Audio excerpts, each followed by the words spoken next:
Welcome to the Beat Jeff Erickson live stream. I'm joined by RotoWire's Erik Halterman. We're going to be going through the RotoWire Online Championship Beat Jeff Erickson draft with the NFBC coming up here. We're starting in 5 minutes.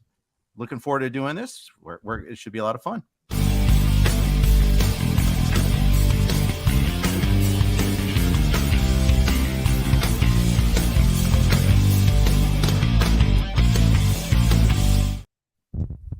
Hey, y'all. Welcome to the RotoWire Fantasy Baseball live stream. It's the Beat Jeff Erickson draft on the RotoWire Online Championship brought to you by the good folks at the NFBC. Our sponsors are Underdog and Fantrax. We'll share a bit of info from them shortly here just before the draft gets started. I'm here with Erik Halterman, RotoWire's baseball editor, does all of our article editing, writes articles, does the RotoWire Roundtable, hosts a show on SiriusXM MLB Network Radio. I'm going to be, I think I'm doing it with you on Saturday, if I'm not mistaken, Erik, but thanks for joining me today. How you doing? Yeah, doing great. Really looking forward to this. I've been enjoying these live streams. It's been an exciting new way to sort of engage with fantasy baseball. Really cool to see people go through their thought process as they're actually making the picks. You know, it's one thing to write things and say things on a podcast or a radio when you aren't close to actually having to, make that pick with 10 seconds left. So really enjoying the live streams I've watched so far. Hope we have a good one here too. Yeah. Thank you for those of you joining on that. There's probably some league mates joining me too. I know Tim Lilly, who beat me in the NFL version of the RotoWire Online Championship, and let me know on Twitter about it. He's in this draft. There's a lot of good players. That's one of the things I'm a little nervous about because we got Rob DiPietro, and it's not enough that Rob's in the league. He partnered with Ryan Venancio, and I hope I didn't butcher his name too badly, but Ryan won the Earth series of leagues. There's Scarf, there's Barf, it's all these localized like city drafts. I was in the Scarf, which is the Southern California version one. I won that league, but I lost the overall. Ryan won the overall. So Rob is good enough as a player. He had to go and get another ringer for this league. Ridiculous. Not fair at all. I guess we'll pretend that I'm not here and not helping you in any way, or maybe I'll try to actively hurt you then to make it fair, even things up. No, I need your help. I want you on that wall. I need you on that wall. Going to be a tough draft, but it should be fun. I love this contest. Most of my drafts though have been 15 teamers. You and I are both in TGFBI. I did Labor last week, which is a 15 teamer. I did a couple in FBC 50s earlier, which were 12ers, but yeah, it's a different mentality when it comes to 12 versus 15. Yeah, I was curious to hear your thoughts on that. I mean, there's much higher quality of players on the waiver wire throughout the season. That's, of course, the main thing. You could stream a higher quality of starting pitcher. If you take a risk and it doesn't work out right away, the guy you're going to get on April 2nd is a lot better than the guy you would have got in a 15-teamer. Are you somebody who really heavily modifies their draft strategy for a 12 versus a 15, or is it maybe just on the fringes, maybe just a touch more risk? I'll take more chances. I'll wait on certain categories, maybe even, go light on one. Like, for instance, saves.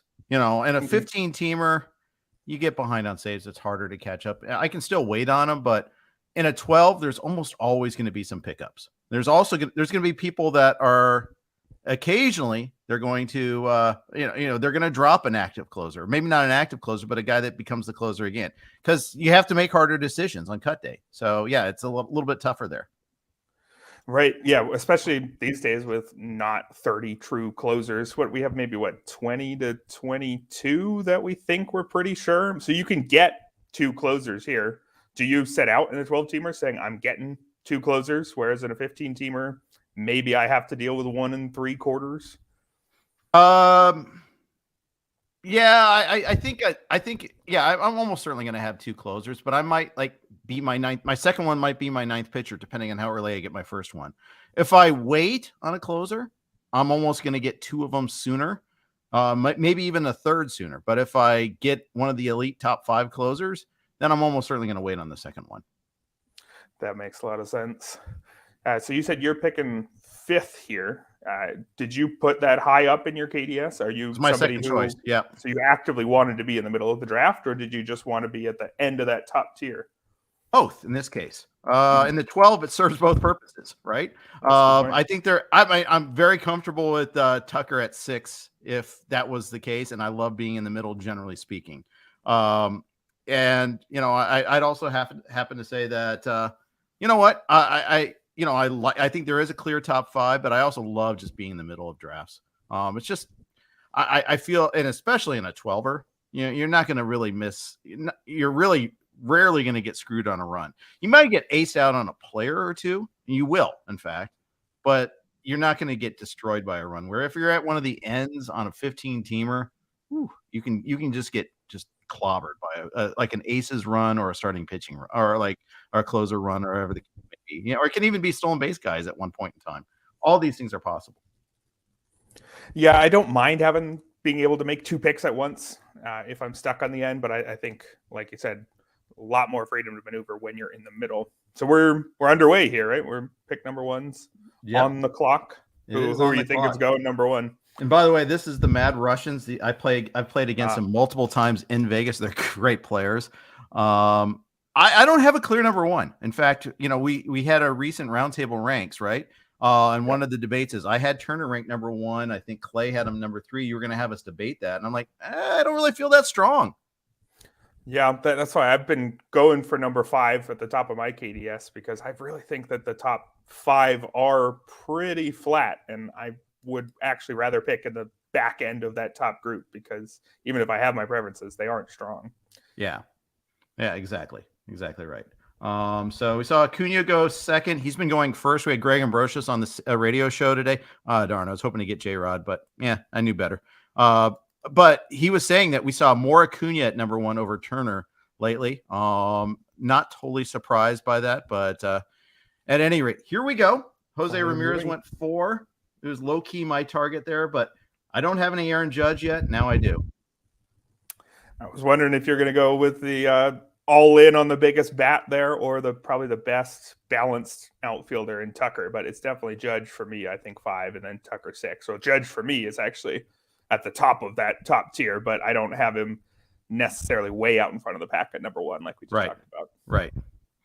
And I think you can really, we saw Tim McLeod and Labor take Tucker 2 overall. So even he can have that, has had that helium lately, because people want that balance. They want to get a little bit of everything. They don't want to, do away with speed. Like, I don't think Judge is going to run that much this year. He did his run. Are you thinking 7 or 8 or something like in that range? I think that's more likely to happen.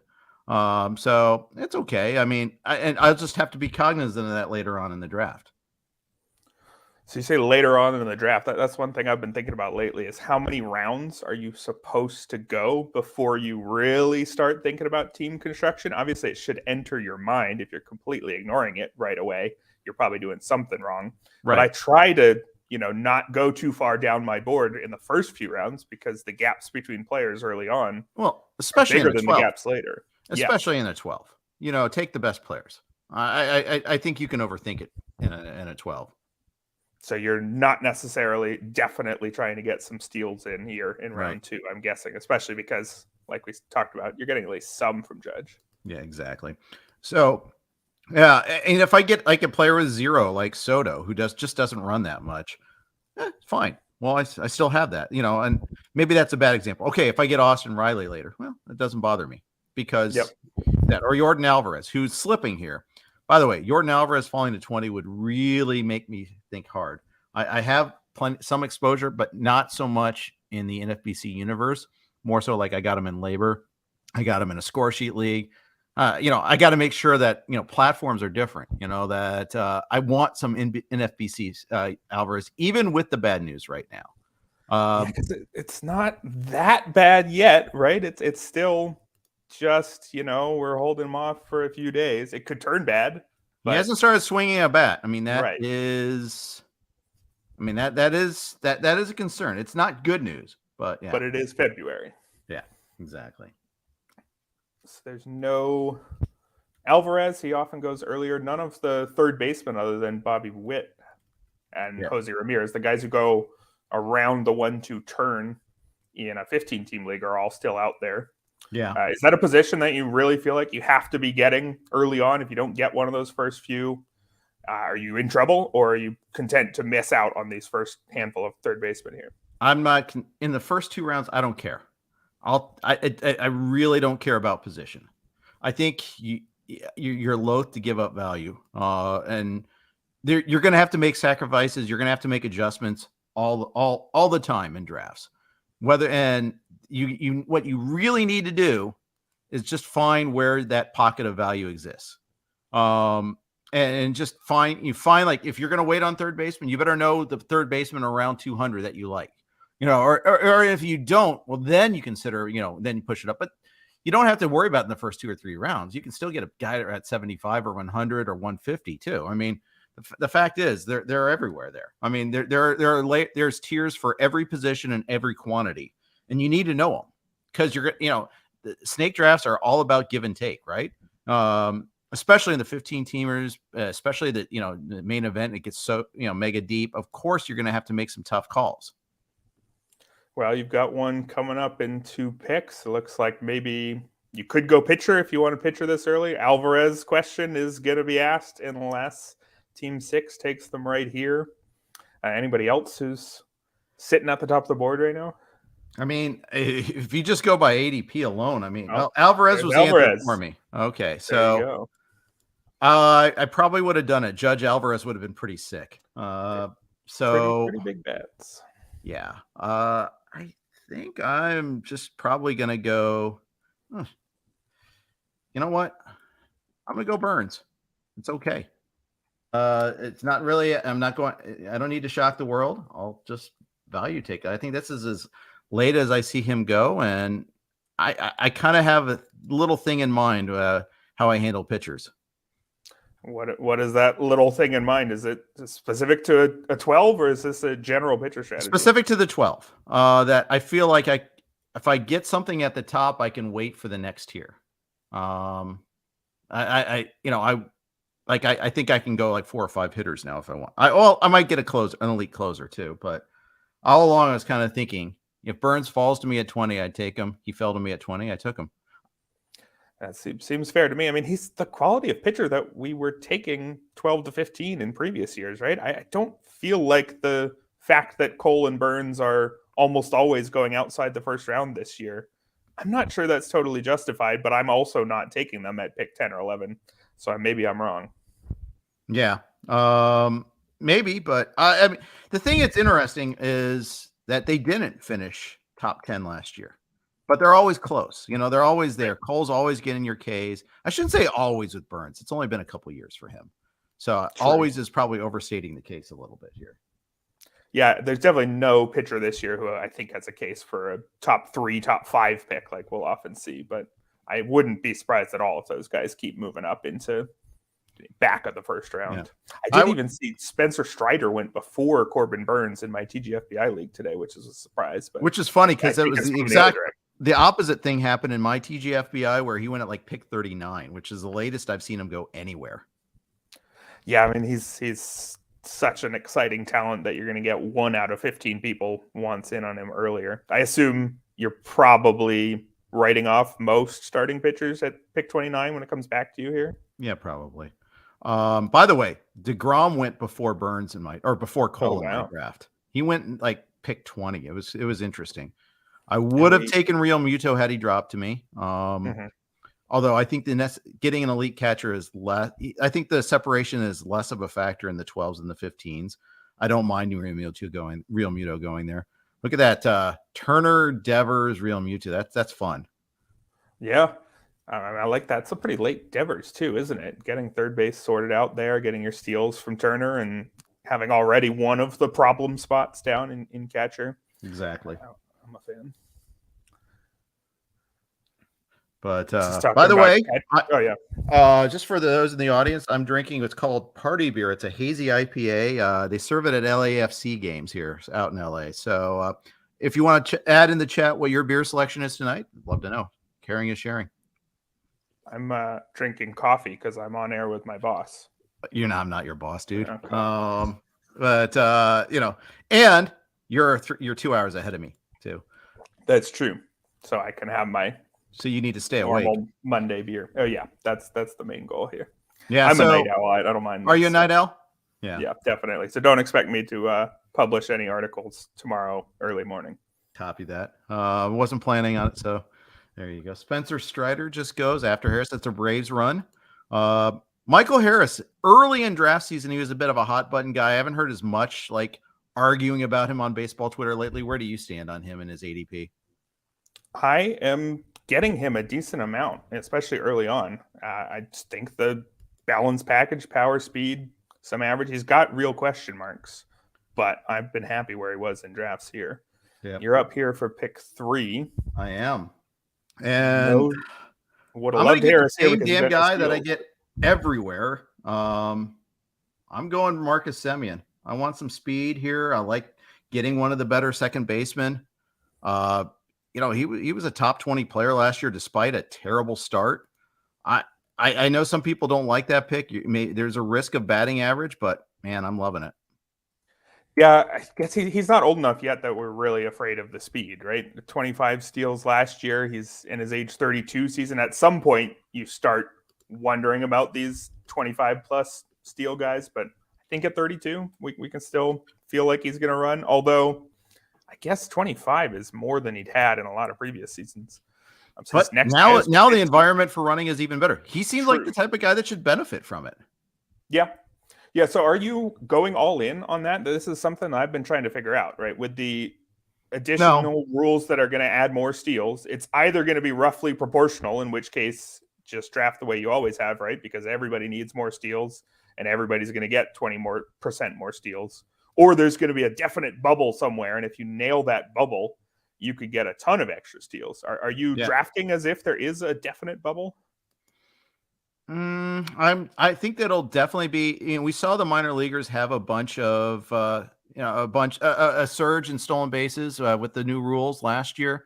I think we'll get something similar. I think, although throw times by catchers are faster up here. It's harder to get jumps. All that matters, but I do think there will be a bump in speed. Right. It's just that, again, a bump in speed means everybody needs more speed, right? Yeah. It's the bump in relative speed compared to your league mates that you're really hoping to land on somehow. Yeah. We got our pitcher run coming here. There's a whole bunch of pitchers that tend to go in this round, right? You can either go for the high risk of a Strider or a DeGrom or the stability of a Nola. Do you have a direction on your team so far in these pitchers, or have you been skipping them like you said? I like Nola a lot. I would take him over DeGrom. I've been avoiding DeGrom for the price. And even other prices, I've been avoiding DeGrom. For instance, he went at pick 60 in the LABR draft. Everyone just kept on passing on him in the 4th round. Finally, Fred Zinke took him at the 4-5 turn. Right, he ended up with a somewhat high risk team, didn't he? A little bit more than I might have expected. Yeah. Yes, that is correct. I liked the team, but it was a high risk, high variance team there. Yeah. So our first closer didn't go to 3-7 in Class A. That's pick 31. It's not that late, but it's a little later. You usually see someone in the top 30. Diaz goes a couple picks later. But now we're seeing a lot of yellow, as DVR likes to call it. And by the way, congratulations to Derek Van Riper. He just had the birth of his first son last week. He just announced on Twitter tonight. Very happy for him. But he always called it the yellow brick road. And we're kind of there. Although Jose Altuve breaks that up at the turn. Tim Lilly with a good pick there. We're seeing that he flipped his 2 picks on the turn just for color reasons. That would have been a lot nicer. Yeah. Well, maybe he did that just to be different too. Which I respect the game if he did. Yeah, fair enough. Yeah. The Class A before Diaz, I think, was a bit of a surprise. I thought that Diaz is. I think they're interchangeable. To be honest, I think they're interchangeable. I mean, yes, Diaz had more saves last year, but Class A is he's so rock solid. He's so good. And Cleveland's going to win a lot of games. So, yeah, Class A should get his share. And whether it's, I don't think there's really that big of a difference between the two skill-wise. Do you? I'm addicted to strikeouts, so I'm going to get the guy who might strike out half the batters he faces. I'll take the extra, over the course of the year. So that's enough to push him to clear number one for me.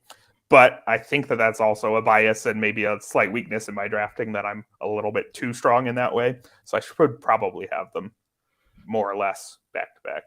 Yeah. So you've got yourself a pretty balanced setup with the first three, and that you've got the huge bat, the pitcher, and some speed. So you can go in any direction here, right? Indeed, I can. Yeah, I've got a couple of options here. Yeah, there's one pitcher I'd take. I think there's two bats I'd rather take than the pitcher. So we'll see if it gets to that. Rosarena just went. That was an interesting bat. That was one of the bats I would have taken. There's two other bats I'd still take. So I'm still there. I still got options, but 3 options, so 3 picks to go is a good feeling. Yeah. But we'll see about that one there. I'm not really. Oh, there goes there goes another one. Okay. There goes Luis Robert. I thought that I would have happily taken him. But it doesn't break my heart. I don't want to be. Sometimes I have a blind spot that I wait on outfielders a little too much. Like I think I did that in labor a little bit and had to go by in volume a little bit there. But nonetheless, yeah, we'll see. Rodon was not my pitcher, so interesting. Right. Although I think he could be really good, but that's not who I go with here. I'm going to go very chalky here and go at the top remaining ADP player, and that's Francisco Lindor. Solid pick. You got the middle infield locked up now too. Yeah, which isn't necessarily like a positive because there's a lot of good middle infielders, but. Yeah, I love Lindor. I love the Mets context this year. I even like the park change there. I think that helps him a lot. Right. Where exactly is that coming in? Because he's a switch hitter. He'd be helped by any of them. Right center. Coming in. Yeah. And by a pretty decent amount. It was maybe not enough to make it not a pitcher-friendly park, but it seemed like it should be meaningful. Yeah. And my approach, too, is with Lindor and just that pick, generally speaking, is I don't need to set ADP, especially early. I'm more of a value drafter anyhow. I feel like I'm just stronger that way. That's why I like being in the middle. I think it lends itself to being a value drafter. Yeah, I think in my TGFBI draft today, I took the top guy on the board of 3 of my first 4 picks, and it's always a good feeling, especially in drafts when there's certain leagues where you can just tell, oh, this is one of those rooms where people are going to be getting their guys. And then suddenly you get guys falling 5 to 10 picks quite early in the draft. And if you're happy to be a value drafter, those are great rooms to be in. Do you have your guys, though? Do you have guys that you don't mind setting min picks on? Absolutely. But it's hard for me if the ADP says that they should be available at my next pick. It's hard for me unless they're well ahead of the next guy on my board to jump them.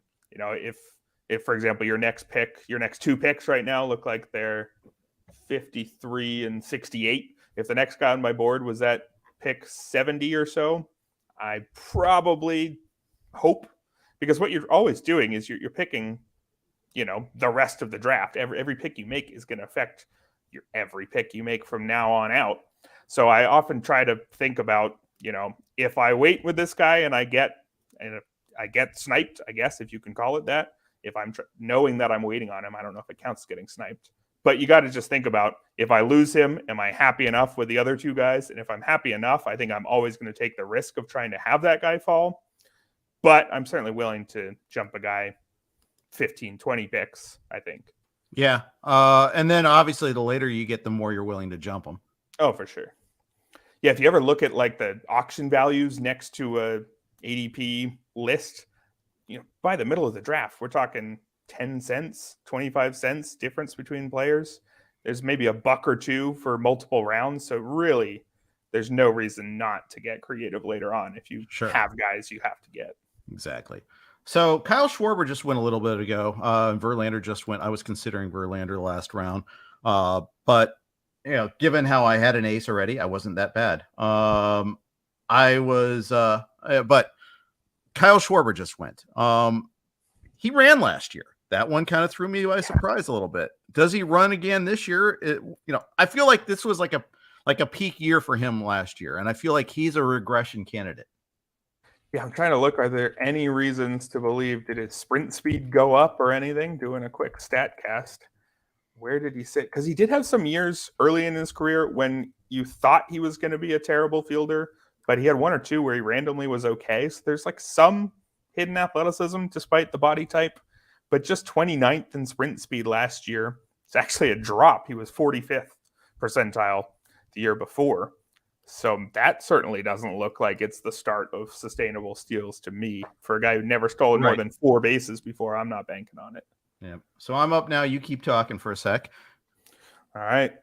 I'm curious if chat is going to predict a pitcher or a hitter here. I think with 1 ace and 3 hitters, I think absolutely would have the freedom to keep going hitter, especially with what you mentioned earlier, with multiple, the ability to take 1 pitcher early, and then you don't need to necessarily be one of the first people to get your starting pitcher 2 or starting pitcher 3 because you're getting extra numbers from your top guy.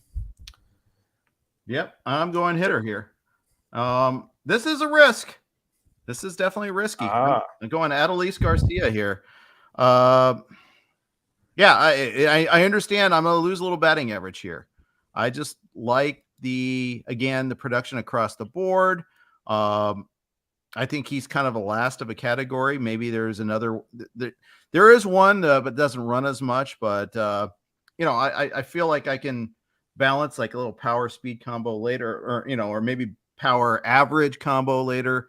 I think that there's a lot of different ways we can go with that there. But I wanted another hitter, and I didn't mind having another outfielder here.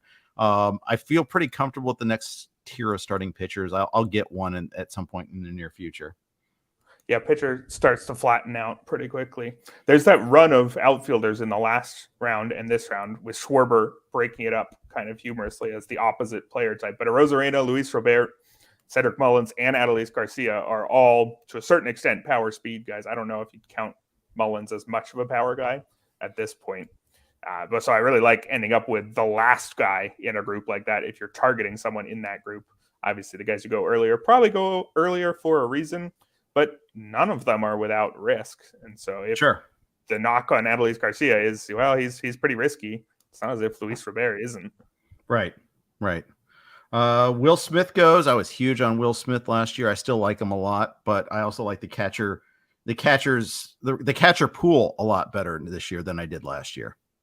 Yeah, a ton of new guys. And again, like we talked about earlier, in a 12-team league, the 24th catcher is just a lot better than the 30th.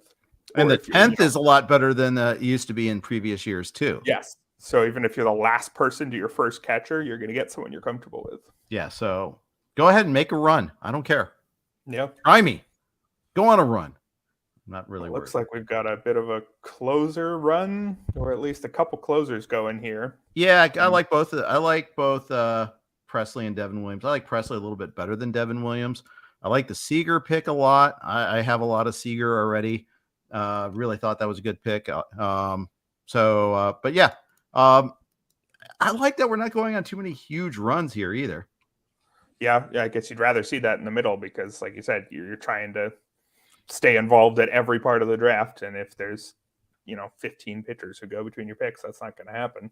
I'm with you on Seager too. I mean, he's the perfect example of a guy who should benefit from the shift, right? A lefty who doesn't just pull grounders all the time, but hits all sorts of balls. He's a lefty with a good hit tool in general who should smash some liners through the gaps. He should hit some hard grounders, but it's not as if he's one of those guys who was never going to do damage anyway. So, hey, congrats. He's going to hit 260 instead of 240.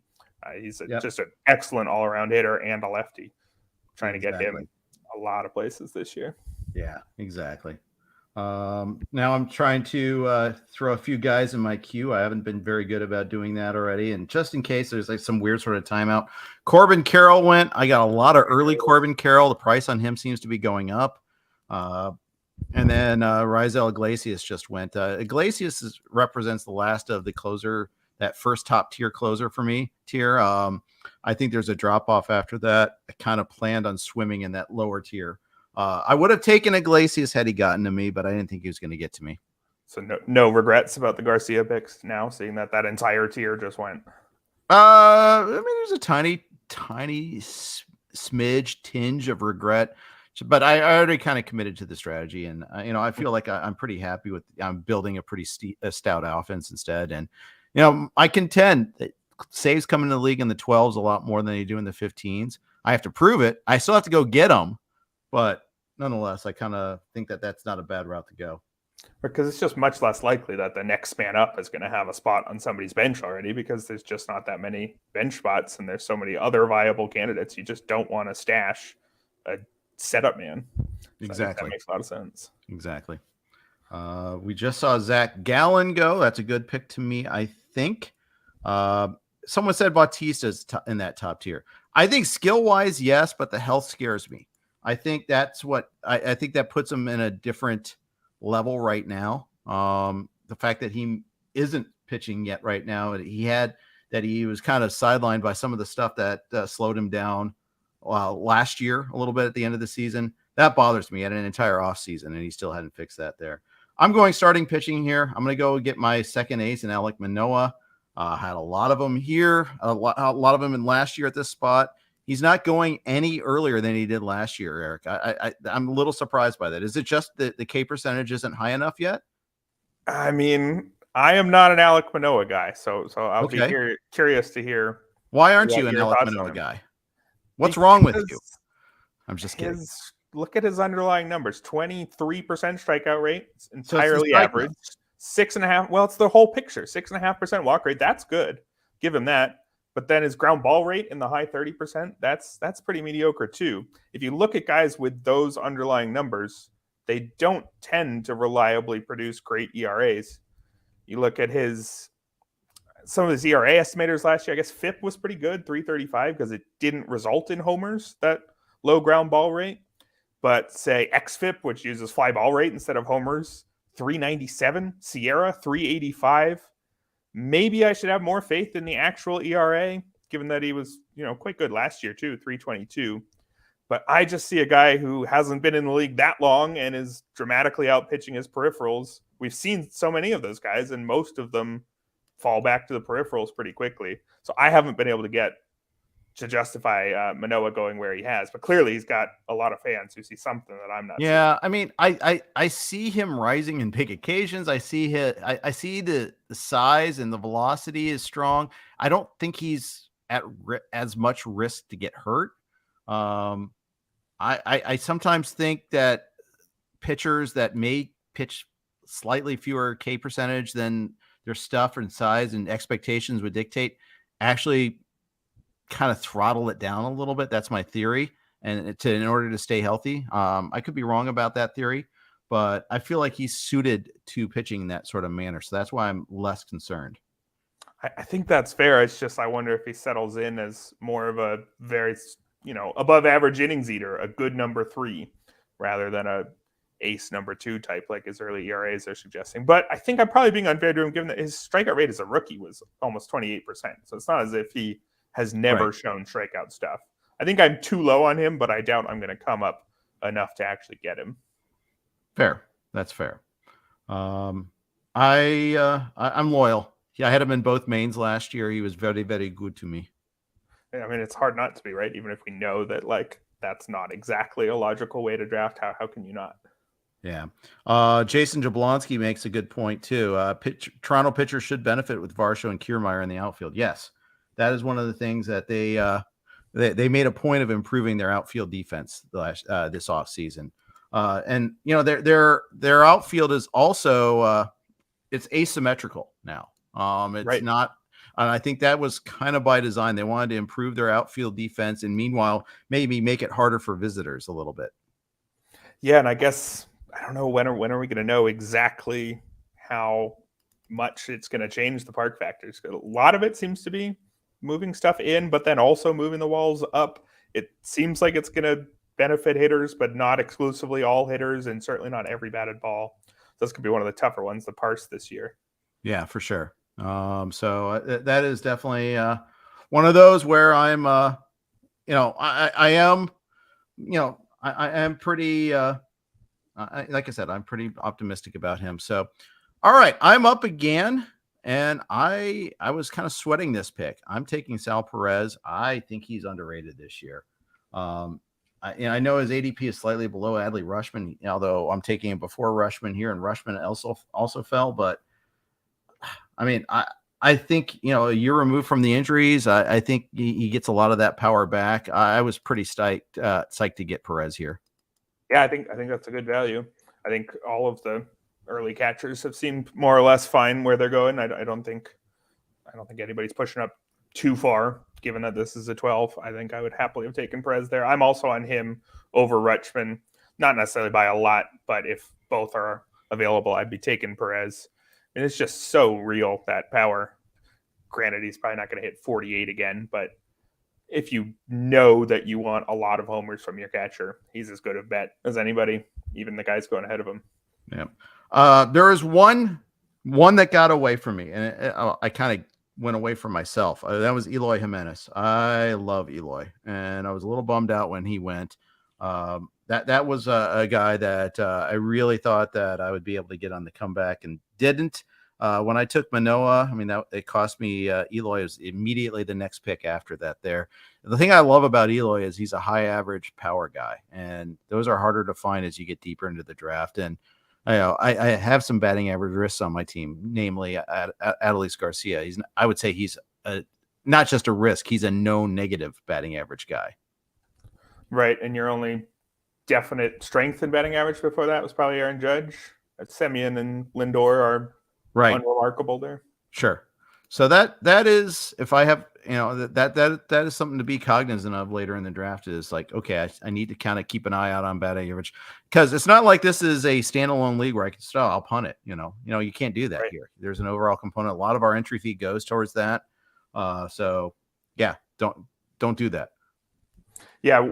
How do you adjust your strategy for that? It's mostly just don't ever think about punting anything. Is there any other thing that listeners might be overlooking in overalls that you really got to make sure you're keeping in mind? Well, it's just that just when you realize that nobody is punting, at least in their right mind, that means scarcer commodities become more expensive. Closers, aces, especially you get into 15 teamers, and the 15 team starting pitcher inflation thing is real, and it's spectacular.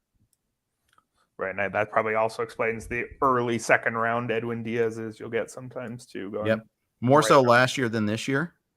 Yeah, last year got very weird, but that's because there were even fewer confirmed closers because of the lockout. There was plenty of drafts happening when there were maybe one confirmed closer to go around per team. Maybe there's only like 15 total in those February drafts. I think that was probably an anomaly. I hope. Yeah. I think so too. There's two players I really enjoy: Gunnar Henderson and Vinny Pasquantino, especially Vinny. I'm a big fan. Oh, absolutely. He's my type, 100%. I love guys with excellent hit tools, guys who have excellent plate discipline. Jesse Winker for a few years was somebody I was all over. And Pasquantino, I was just looking up to make sure he did finish with more walks than strikeouts by one. But man, if you finish with any, if you ever get more walks than strikeouts, I'm probably going to be drafting you for the next 10 years. I mean, what a skill, what a baseline skill to show as a rookie. And it's not as if that's all he has too. But if we know that he has that he has such a good judgment of the strike zone, he's going to hit the ball just so often. The batting average is only going to get so bad if you make that much contact.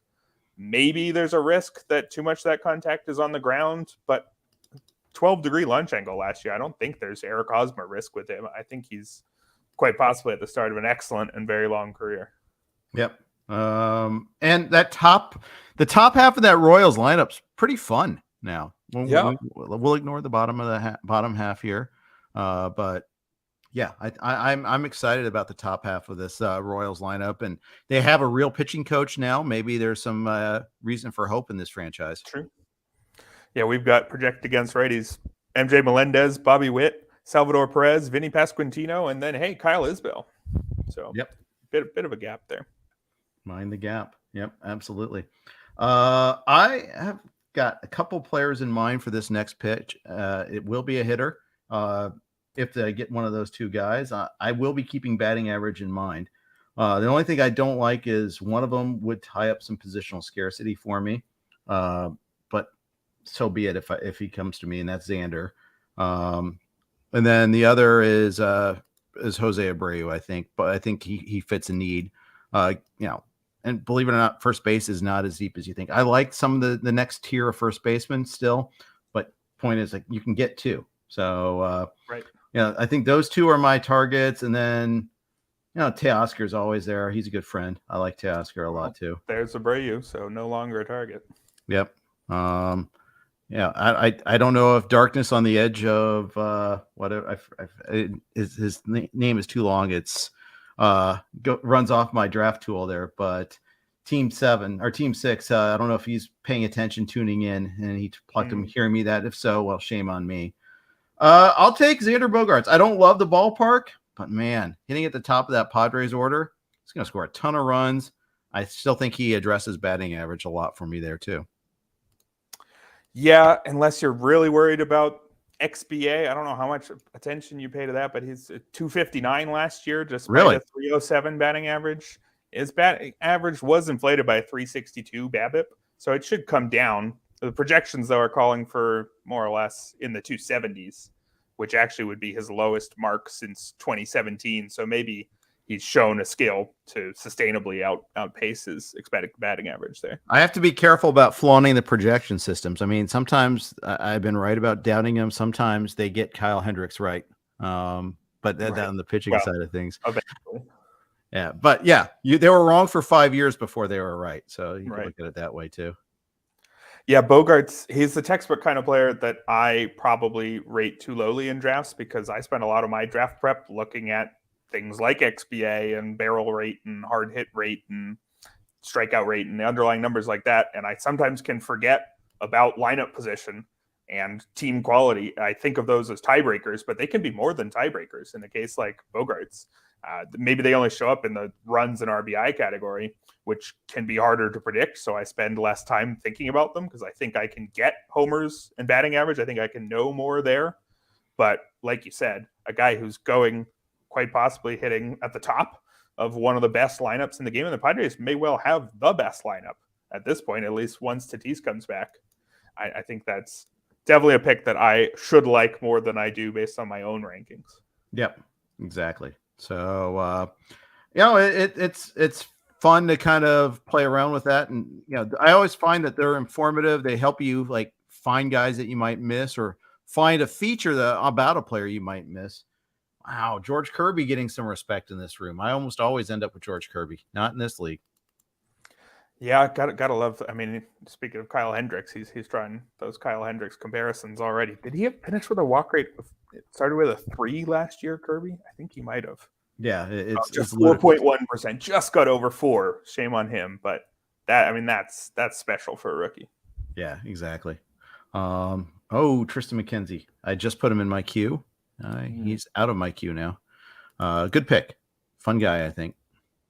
Yeah, it seems like one of those guys with the potential to add something to his game, and you're not even necessarily paying all that much for it. So you thinking hitter or pitcher with your next one here? Well, I was thinking McKenzie, but I'm open to pretty much anything. That's the great thing that I like about this. There's some closers I'm going to look at a little bit later, but I can go a lot of different ways. Oh, that was a non-answer. I know it was non-responsive, but I also don't know. I still haven't decided yet. Well, you got 1 minute to decide here. So yeah, guess what? This is your life. It is time to decide. You've got first base and third base available. You got 3 outfield spots. You've got a reliever could maybe use. Yeah, got 2 starters. World is my oyster here. I think I'm gonna go. Probably not too crazy here. I think I find like I'm still pretty much in line with ADP a little bit here, and I'm going to go Robbie Ray with this pick. Pretty high on the ADP list. The fact that we just lost. Well, I don't know about lost, but definitely downgraded one starting pitcher and Tyler Glass now with the injury news today makes me kind of a little bit want to get that third starter a little bit sooner. Yeah, I think that's a fair point. And it's not like Glasnow's going to be the only one dropping. I guess we hope it's not Burns, Manoah, or Ray, but there's the attrition's already starting. It's not the most fun part of following baseball news here. I like Ray, though. I think he's a perfectly fine value this year. Seems like people aren't really baking in any chance that the strikeouts come back up. I think they're pretty much fully writing off 2021 as a fluke. If you look at his draft price, he's basically going as if what he did last year is what he is. And I think he's totally fine value if that is all he is. But we just saw him have a otherworldly season 2 years ago. So it seems to me that there's at least some chance that something like that comes back. But again, even if he doesn't, you get a pitcher with his talents in that kind of park. Very nice value, I think, as your third starter. Yeah. And obviously I'm waiting on closers here a little bit. That's the trade-off. We just saw Clay Holmes go. I don't know if Holmes is the full-time closer on the Yankees. And we're kind of in that range where there's a lot of pitchers with skills that I like, but not necessarily roles. I'm hoping to get 2 or 3 of them and hope they hit. Yeah, and I really don't like taking in the first 10 rounds a closer who I'm not sure is a closer, right? You can get those later, maybe a slightly less skilled one or a slightly less certain one. But man, I hate turning down a first 10 round bat or starting pitcher just to get a guy that I hope is going to give me 30 saves, but might give me 11. Right. Exactly. Starting to see some catchers fly off the board here. I like Melendez. I like Sean Murphy a lot. I think there's one more that I think that's really interesting in this range. I'll just say him. I think William Contreras is very interesting in this range as well. Yeah, both guys involved in that trade, I think, are good values this year. Murphy, I was surprised at how few MLB games he's played in. I mean, he's had 2 full seasons, I guess, and then he had the shortened 2020 campaign. But for some reason in my head, I had thought that Murphy was a little bit more established heading into 2020. I had memories of him, I thought, playing in 17, 18, 19. But even though he's heading into his 28th season, he actually hasn't had that long of an MLB career. So maybe there's more room for a next step up with him when he moves to a new organization. It just leaves a sad situation, too. I mean, I don't know what was going on in his own mind. Maybe he was perfectly fine. But I got to imagine getting out of a situation as sad as that current Athletics setup, definitely a possibility for a jump there. Yeah. And there goes William Contreras, by the way. I thought so. I love the situation Murphy's falling into in Atlanta. I mean, and they paid him. They're going to play him. I know Darno's still on the team, but they found a way to make it work last year. William Contreras probably played a little less than we would have liked, but at the same time, I think Murphy's going to get a lot of run here. Yeah, I had Darno way too low in my catcher rankings after that trade, but I think he's going to play too. I would look at their other DH options. Marcelo Zuna. Marcelo Zuna, Eddie Rosario, whichever of them doesn't play left field. I mean, there's every chance Darno's a better hitter than those guys. Yeah. Who knows with Ozuna? I mean, he could be just like this is Braves fans view him as an albatross contractually. Neither him nor Rosario's had an above average batting line since 2020, I believe. So not a lot from either of those guys. It always seems like the Braves go in with the hole at left field, though, right? True. And then they solve it with 6 guys and win a World Series. Guess that only happened once, but they're there. They're there. That's the point. Right. We're starting to enter the really interesting outfielders range. I think the last 3 that went, Jake McCarthy, Christian Yelich, Taylor Ward, all of them are guys that you could have pretty divergent opinions on. You either think McCarthy's going to run or you think he's not even going to play.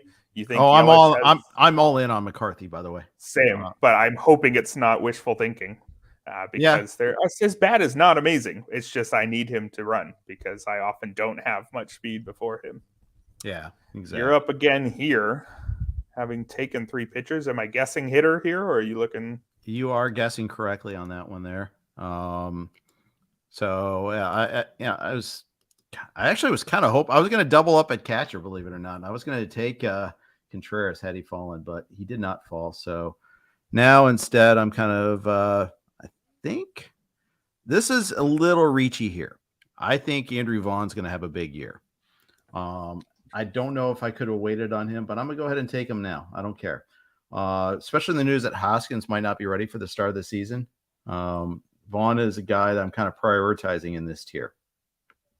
Yeah, that makes some sense. Vaughn's got a really interesting profile in that it's just not quite there yet. But he was the 3rd overall pick in 2019, and he's only 24. So if you want to bet on a guy who's just not all the way there yet, that's a pretty good place to start. It's not as if he's a nobody either. He was solidly above average hitter last year, 113 WRC plus, not like an elite bat. 17 homers is probably not as much as you would hope that he would get to in his peak, but he makes a lot of contact and the hard hit rate is good enough. Maybe a little too much contact in the ground, but no more Tony La Russa there. Maybe this team that's going to start making adjustments and modernizing a bit, he could make a jump. I could see that. Yep. That's a big part of it is the lack of La Russa. And it's just amazing the malaise around that team. And it's amazing how it went just exactly like everybody predicted. I mean, I thought there was at least some chance that there'd be all this righteous uproar that how dare we hire Tony La Russa, and then turns out, oh, the old man does know some things. But no, it went exactly according to script, which is unfortunate for White Sox fans. Yeah, exactly. It's funny how first guessing sometimes works. Yeah. We're starting to enter that range where you're starting to see like a lot of some red indications next to the top guys in the queue. We're starting to, we've drafted long enough that the 80, we should say we've established this ADP now, but now we're getting all this news out of spring training, whether it's Hoskins or Suzuki or Glass now. There's always that risk of kind of getting stuck. Although, Hoskins, you can make a case for drafting him anyhow. He's supposed to play on Friday. What's your reaction to that news about Hoskins and how the Phillies revealed it? Yeah, it's interesting to not know about it until now, although he's not the only one, right? Didn't we learn about Ozzie Albies surgery just as he reported to camp? Yep. Hoskins has had so many minor things. There was 2 years in a row where his season ended a bit early with various surgeries. I don't think either of them was a knee, though. It's some real concern, but I feel like it's one of those where we're going to know even just a week from now if he's going to be basically fine. I mean, if he's going to play, if he's already well enough to play pretty soon, it's a pretty good chance he's ready by opening day. Although, again, Philly's already going to be without Bryce Harper. Does that push them to get everybody else ready right away? Or does it push them to say, all right, we're not at full strength in April. Let's make sure we're at full strength in October. I think you can make a case either way. Yep, you can. That's my non-answer for the day there. Okay, good. Outlook on the Phillies generally. I mean, you're a big Phillies guy. They went out, they got Trey Turner, they addressed some needs, that's for sure. I mean, they still have like crazy mix of high strikeout, high walk guys to possibly close. Answer Anthony Dominguez. So we don't know who's going to be the closer there, but they're definitely not being passive. They're definitely trying to improve, which I like to see. I'll look from a fan perspective. Amazing. I mean, it's great to root for a team that is trying to win and that has suddenly modernized behind the scenes as well, which is really cool to see. They're actually finding guys on waivers and finding guys who've been cast off by other teams like Jose Alvarado and actually turning them into something, which has never really happened before in my memory as a Phillies fan. But Phillies, you got to remember that they weren't all that good last year. We won the pennant, but we were the 6th seed and deservedly so. And with Harper out for half the year, I think the projection's calling for the Phillies to be 3rd in that division and probably fight for a wild card spot. I think they're pretty accurate. Yeah. I think the additions are going to make up for the fact that they maybe overachieved last year and they're going to be without their MVP for half the season. Yeah, I think that's right. So I'm a pick away right now. Now I'm on the clock. I'm going to get a guy that I had 0.0 shares of last year, and that is Stephen Kwan. We talked about my need for batting average. I still think I needed to address it. I think he hits it pretty squarely. Scores a lot of runs. He's going to run some a little bit, and he's not completely a zero when it comes to power. He's not Billy Hamilton. Let's put it that way. He's not. I faultily compared him to. I'm all of a sudden blanking. Got traded to the Cubs, was the White Sox second baseman, pure batting average guy. Nick Madrigal? Yes. Yeah. It was his college teammate too, I think. Yeah. And the fact is he's a better hitter than that. So I think he squares up some needs for me. Well, here's a pop quiz for you. How many barrels did Stephen Kwan have all of last season? I'm guessing that it's really shockingly low, and I'm about to be made an idiot on this one here. So I'll say 5. It was 7, so okay. more than you thought. Anyway, he had 6 homers it's more than zero, more than Miles Straw, who had 3 and who often has 1.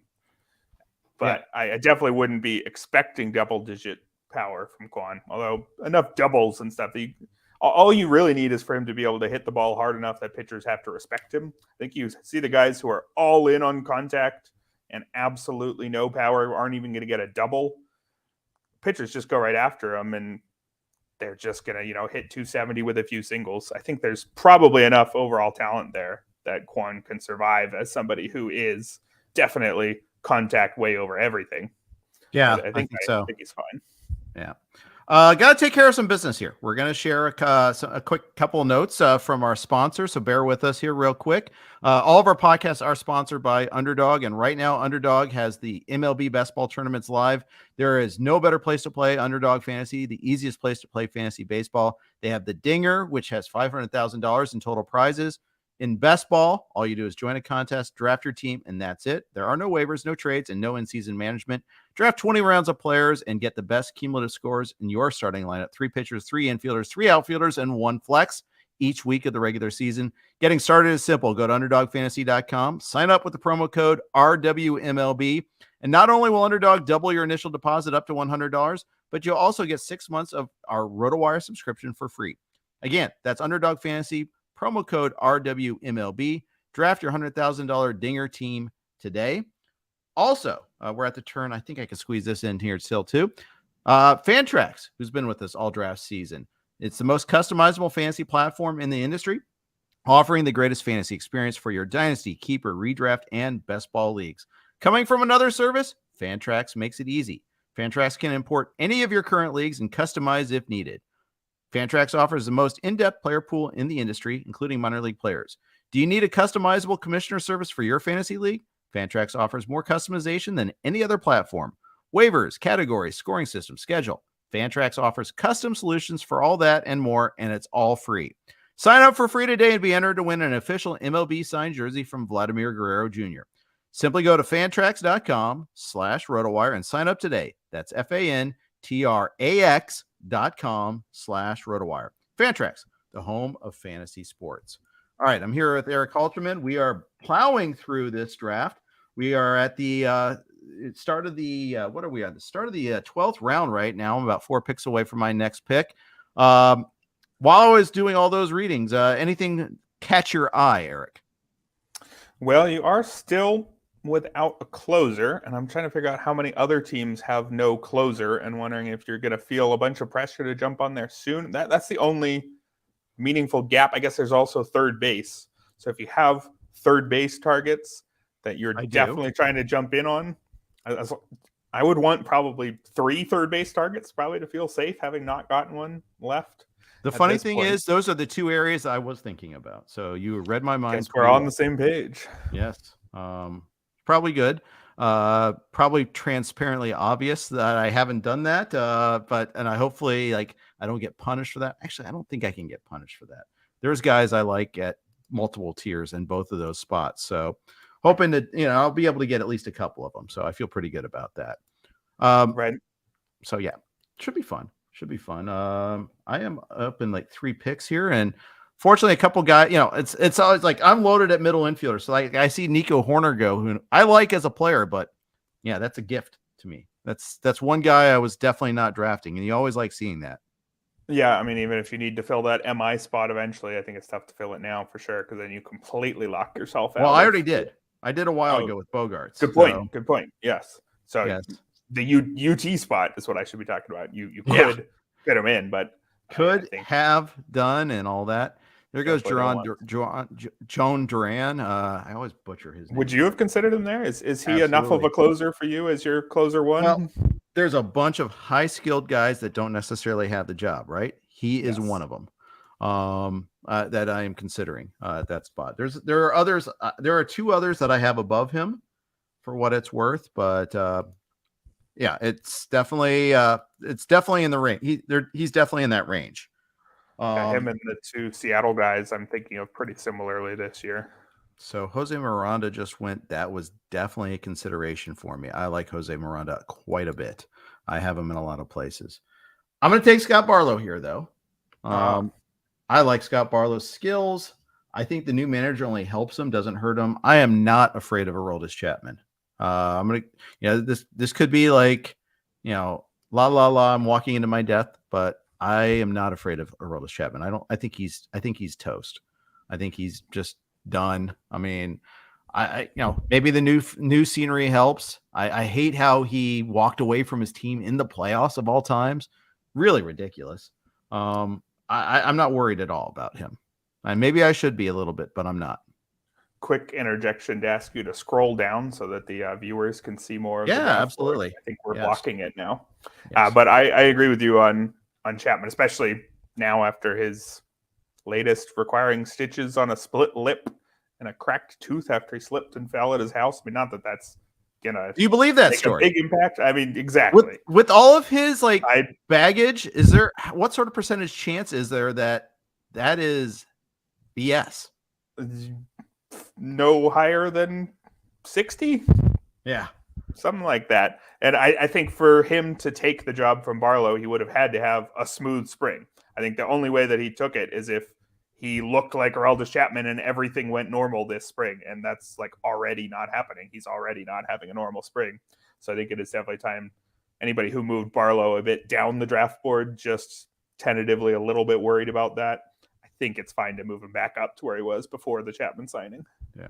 By the way, Lucas Giolito just went. I love that pick. I think that was a really good pick. I bumped up his projection a little bit the other day, and I might even do it a little bit more, might have improved it. I think the bounce back is likely with him. He's another one of those where I think he was especially hurt by the just malaise hanging over him. Remember that Boston game where he just left him in there hanging to dry? I think it was the day of the marathon. I think that might have even been 2 years ago. But, yeah. Just stuck with me. Sad experience for sure.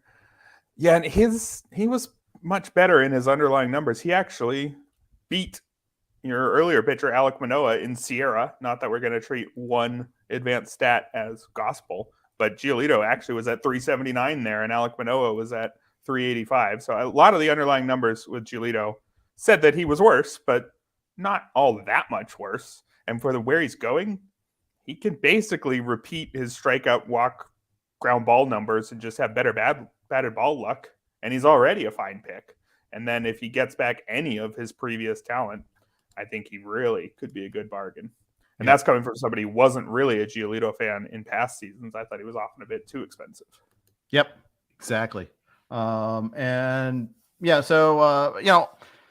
I got him in LABR. I paired him with Tony Gonsolin. I thought the two kind of worked well together. One I felt was pretty good on ratios. The other was good on strikeouts. Both should get decent number of wins. I think the White Sox will bounce back a little bit. There goes Andres Munoz. He's another one of those skills, not necessarily role guy. Right. I can't expect more than 15, maybe 20 saves, but especially as good ratios as you're getting from a reliever. Exactly. Especially because that the Mariners are just like the Rays, and that, sharing saves is an ethos for them. Right. Well, you're up now. It's been at least a few rounds since you've taken a starter, or are you going to keep getting an even better? Nope, it's third base time. Third base. All right. No Jose Miranda. I'm not able to see the queue very well from my screen, so I don't have a great sense of who the top couple are. Yeah, so I'm it's a coin toss between two guys, and I don't want to wait another round and get aced on both of them because I think there's a teardrop after that. I am going to go with Eugenio Suarez over Matt Chapman, in part because I already have some exposure to Chapman, and I think they're relatively equal to each other. And Chapman obviously has a huge batting average downside. So does Suarez. But I think after that, there's Brian Hayes who runs, but and I know he had a 400-foot homer today in spring training, but he hasn't demonstrated consistent power skills. And I think, there's some interesting guys like Jordan Walker later on, but doesn't even qualify at third base yet, though, that you have, or at least he may not. I see him listed as outfield in some places. I didn't want to likely picks up eligibility with Nolan Arenado there. Yeah, exactly. And he might start the year in the minors. So then you're looking at Justin Turner or Brandon Drury or Ryan McMahon. Point is, I think there's a drop off after that. So I didn't want to get into that next tier of third baseman. Yeah, and I'm with you on viewing Suarez and Chapman as virtual clones. I guess that the park is tougher. for Suarez, and the part could get even easier for Chapman. Yeah. But if you've already had more Chapman than Suarez, I think they're so close to each other that I'd be doing the same thing. Yeah. And that's where like drafting Quan gives me that latitude to take a batting average with more power later on. At what point in the draft do you make that transition from saying I just want the best guy, or hey, I really need to think about category by category? It seems like you're already clearly. I'm kind of there. I'm already there, kind of, to be honest with you. I'm a little bit annoyed because my guy Pete Fairbanks just went. I thought that he might make it back to me. In fact, I wouldn't say counting on it, but I was really planning on it. Yeah, he's been rising, right? As he sure has. Pick 151 today. People have correctly pointed out that he's been pretty underdrafted. I know Jason Collette for RotoWire has been a big fan of him. He's been banging that drum because of his Rays bias, I'm sure. Yeah. And the fact is he got paid. You know, the Rays don't pay guys. So when they do, you got to pay attention. And that means his arbitration doesn't matter anymore, right? And we know that teams will sometimes avoid using their best reliever for the ninth inning because, hey, then he'll get saves and then we'll have to pay him, and we can't have that. So the fact that his salary is locked in could help. And I think with the Rays, this is the case with many teams. We were just talking about the Mariners, and I don't know if it's the case with the Mariners, but there are these teams that we talk about totally not caring about the closer, but a lot of them have had closers for most of a season or even a full season. I mean, Andrew Kittredge, not long ago, he was a closer for all intents and purposes in Tampa. Gabe Kapler for the Giants, he's had closers. So I think it seems like Camilo Doval is going to be their closer again. A lot of these teams that we really write off as locking in on committees, I think we often overstate that a bit. Yeah, we do. I think you're right about that. The next guy on my list, and I kind of want to go with him, but it might be early. We'll see. We'll see. I'm not even going to say his name. I'm not going to say his name into existence. Although I did put him in my queue, and that's like as good as damaging there. But we'll see about that. There's actually another guy I'm going to take that I mentioned earlier. I would consider Tony Gonsolin here. I mean, I understand the lack of Ks are an issue, but my God, I mean, at what point, what regress to what, right? Is always my thing. And he's like far and away like the best remaining pitcher on my list. Who do you think is fielding the ground balls that he generates this year after that unfortunate Gavin Lux injury? Well, someone better, actually. Rojas. True.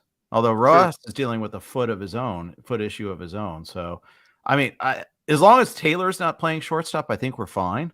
Yeah. Chris Taylor, Miguel Vargas for every single one of Gonsolin starts. Yeah, well, Vargas is hurt too. I mean, the Dodgers are having a terrible camp already.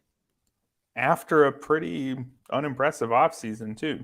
Yep. And I had heard like some scuttlebutt that they're kind of like, we'll win 95 games, we'll be fine, and we'll be all in on Ohtani next in this offseason. I think there's been kind of like look how much we spent and look where it got us. So they're okay with that. We'll see. Are they going to get Ohtani if they turn out to only win 85 and things go wrong? Who knows? I'm sure he's not going to make his decision based on 1 year. No, but it's I think it's funny. I think money talks. I think, and they're going to offer him like the Hollywood sign. So they're going to be fine. I think they get him. By the way, this is an interesting run of middle infielders. Lau, Polanco, Baez, Estrada, all very good players and reasons why you might want to wait on middle infield. But I'm not going to lie. I was pretty happy to see all these guys go.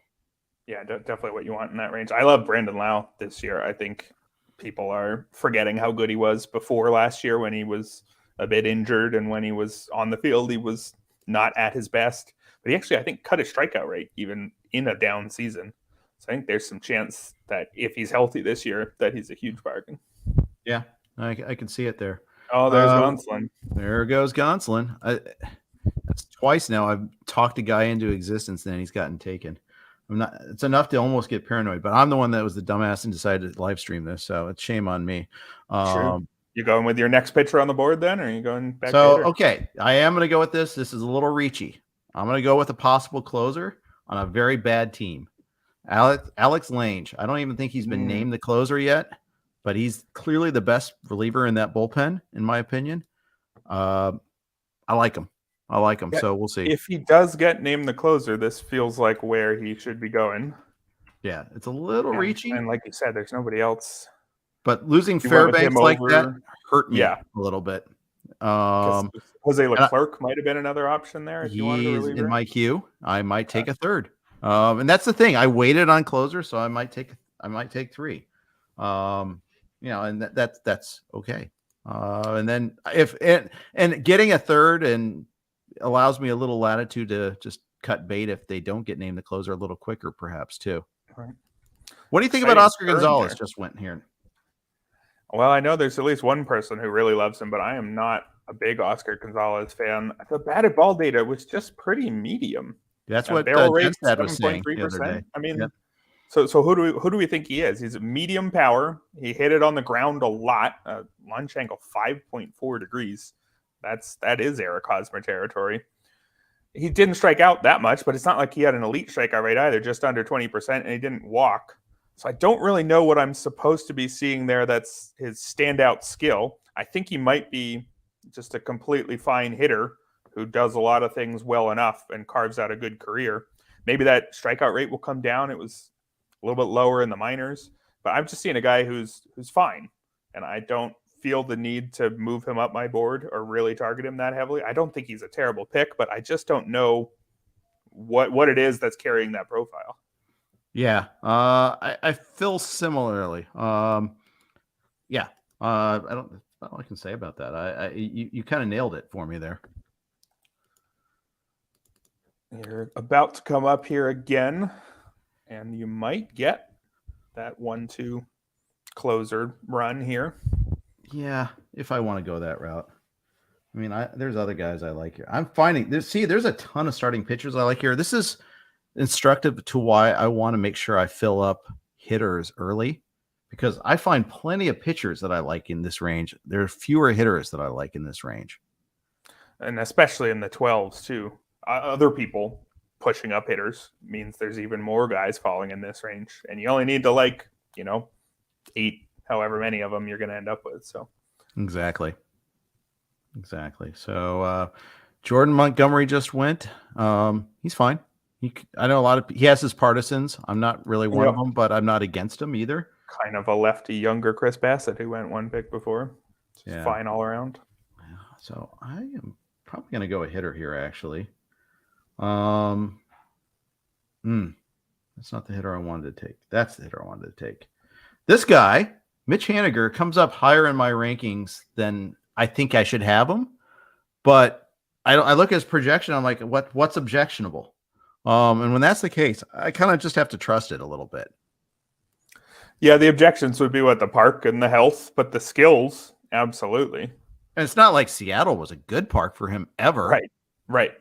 So is this even a downgrade? I don't think it is. I think maybe a little bit for power. I don't know.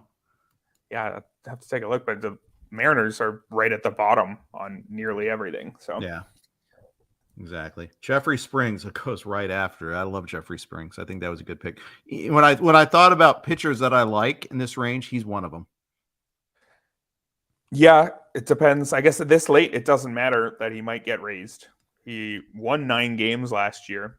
Maybe he's not going to if he doesn't get the workloads that raised pitchers often give, although he was regularly going 5 or 6, at least late in the year. And that's all you need. You don't need him to definitely go 8. Obviously, you'd love more innings, but as long as he goes deep enough to get wins, the skill set's certainly there. Yep. That's an interesting Bryce Harper pick. It is. What do you think about it? I haven't been doing it, but I don't hate it. If you're at a position where you are thinking about, say, taking a prospect, he's basically a prospect. You're going to get him for half the year, and he's probably going to be pretty good, but you're not going to get him right away. Yeah. It's just a team construction perspective to eat up that spot on the bench and then a utility spot. So you really better have a lot of positional flexibility, versatility. You better be sure you're covered, but if you are covered, I mean, you're getting a pretty awesome bat down the stretch. Yeah, exactly. So, yeah, it's just the lack of DL spots, IL spots, whatever you want to call them, that always kind of pushes me away. And I think, and like LABR, yeah, I think it's a lot more. I think it's a lot more of a viable strategy to stash him away. Here, you can in the 12 team, you can get away with the stash. I don't like doing in the 15 teamer.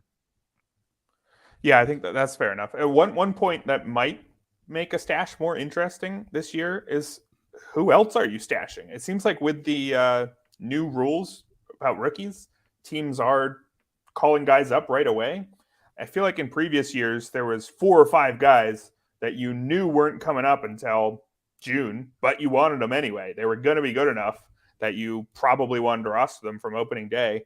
It seems like many of the guys this year are much more likely to be up there right away, and we're not having that whole run of guys who you are trying to grab now so you don't have to pay for them in fab later. So if you are the type who wants somebody like that in your roster, you're kind of looking at Bryce Harper this year. Yeah, that's right. There's not too many others, although we saw Tyler Glasnow go, I think a couple picks ago, a couple rounds ago. He might be in that category now. He's good enough that the payoff is worth it. Worth like Gavin Lux, who got hurt today, and don't watch the injury if you don't want to see something gruesome. Yeah. Where's the payoff? It's just not there. Whereas Glasnow, there is a payoff. That's the difference. That's how we can distinguish that. I just added Lars Nootbaar to the queue. Can't believe I didn't think about him earlier. He's like a frequent. I have him in a bunch of leagues. Kept him in the XFL, which we did way back in November. First pitch Arizona. He became like he became so trendy that there was counter trendy with him. Yeah, he's somebody that I probably would have grabbed in that Haniger spot myself, although it could definitely go wrong because the playing time in the Cardinals outfield and that whole roster, I mean, it's a crowded roster full of a whole bunch of guys that don't have necessarily that many guys who are absolutely locked in after your, I guess, Arenado, Goldschmidt, Tommy Edman's going to play somewhere. But a lot of guys who are totally good enough, but not definitely going to play. And I don't think Nootbaar definitely stands out on opening day. I'm happy drafting him and have drafted him already on the assumption that he's going to claim an everyday role by June, hopefully May, hopefully April. But it's a tough situation there, which I think is keeping his price from getting too high. Yeah. Josh Bell just went 3 picks ago. I like Josh Bell in Cleveland a lot. I think he's the guy that won't kill your batting average, and he could drive in a ton of runs. Yeah, he fits that team too, and that he just makes a ton of contact and he's switch hitting. I'm not sure why they seem to need every single switch hitter around, but right. It's worked well enough. Oh, Back on the clock here. Back on the chain gang. Okay. Gonna go with a little swing for the fences with Dustin May. Ooh. What do you think? Interesting one. I mean, like you said, swing for the fences. We saw those flashes right before his Tommy John, which were some of the best Spencer Strider numbers in his 5 starts in 2021. We know that's in there. 37.6% strikeout rate in those 5 starts. It was not a very impressive return from Tommy John surgery, but I think we can probably write that off. The thing about him, though, is right? Yeah. Right? Like you don't think things are going to go all that well in your first handful of starts. If they do, great, but certainly not the expectation. And then there's theoretically the Goldilocks zone, whatever they call it, the Tommy John window, where you're probably not going to get hurt again. So I think he's a good guy to take a chance on. It's certainly a chance, though, because he's just never had a full season. Do you know his career high innings in a season? I do not. Tell me. 56 in 2020. So it's lower even than you might think it is. Yeah. So he really is. Is that even like combining levels? Is that true? No. Okay. So I'm just talking about major league. He has not yet had an established major league season. I should be clear about that. Yeah. He had some seasons that looked pretty normal in the minors, certainly earlier in his career. So I have no concerns about him eventually getting built back up from a workload standpoint. It's just about the fact that he's not somebody who was a proven MLB starter that got hurt and now is coming back. He was just breaking onto the scene when he got hurt. So it adds an extra layer of risk, but also means if things break right, they could break very right. Yeah. Yeah, this is kind of a fun round. We're kind of dreaming on some players. Riley Green just went. I like my Riley Green. I would have considered him at that spot as well. Uh, could be a lot of fun. People are taking a few chances here and there, and I like that. But I didn't, although I didn't like seeing Riley Green go because I would have taken him with my next pick. Yeah, Green back-to-back with Cody Bellinger is interesting. Talk about outfielders with some risks to their profile, the just lack of a track record with Green and a kind of mediocre rookie season, but obviously after some injuries. And then Bellinger's probably got the biggest error bars of anybody right now. Exactly. What are you looking for round 17 here? Looking for love in all the wrong places, Eric. No. I am up, aren't I? Wow. Okay, I'm going to take Tristan Cassis. I took him Tuesday. I'm going to take him again today. And you're locking up the young first baseman with elite plate skills. 20% walk rate from Cassis as a rookie. Granted, 95 plate appearances, but that'll catch your eye for sure. So, we use some 3-year weighted averages as a starting point, and then we boost for playing time, adjust for context, all that kind of good stuff. And someone was yelling at me because I projected too many walks for Cassis. I'm like, have you looked at what he does? I mean, this is what he does. You can project too many walks for Cassis. Yeah. Now, I don't want to project too many positive things against left-handed starters, but right. And that's a concern, obviously. But man, I think he's kind of a poor man's Vinny P, and certainly a lot cheaper than Vinny P.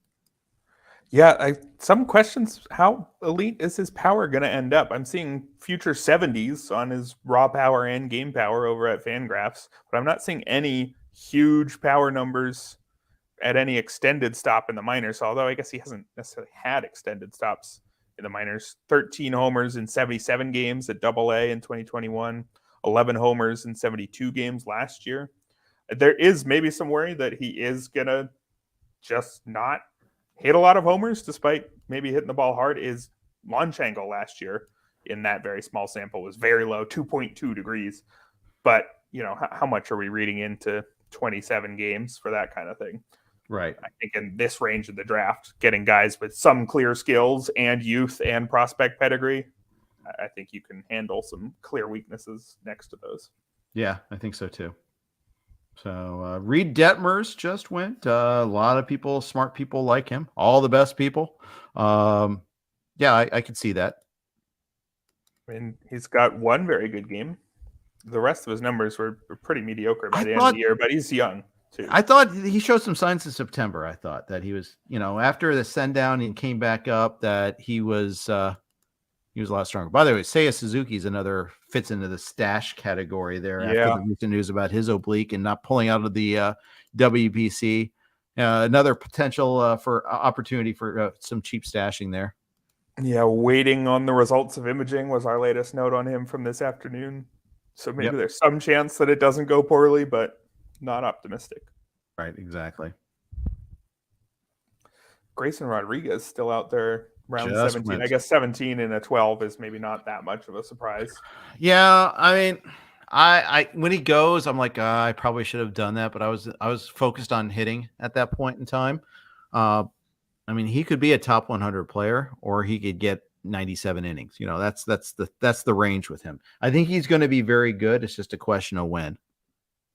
Yeah, and I've got him some places, but I haven't pushed him necessarily that much because I think you can get something similar with Andrew Painter several rounds later in terms of elite starter who has a good chance to debut pretty soon and maybe even right away. I think Rodriguez is more certain to be debuting right away, but they're pretty similarly talented. And I think Rodriguez I'd be fine with, but you have to pay much more for him than Painter. Well, I guess we'll see where Painter ends up going in this draft. But Yep, I think that's right.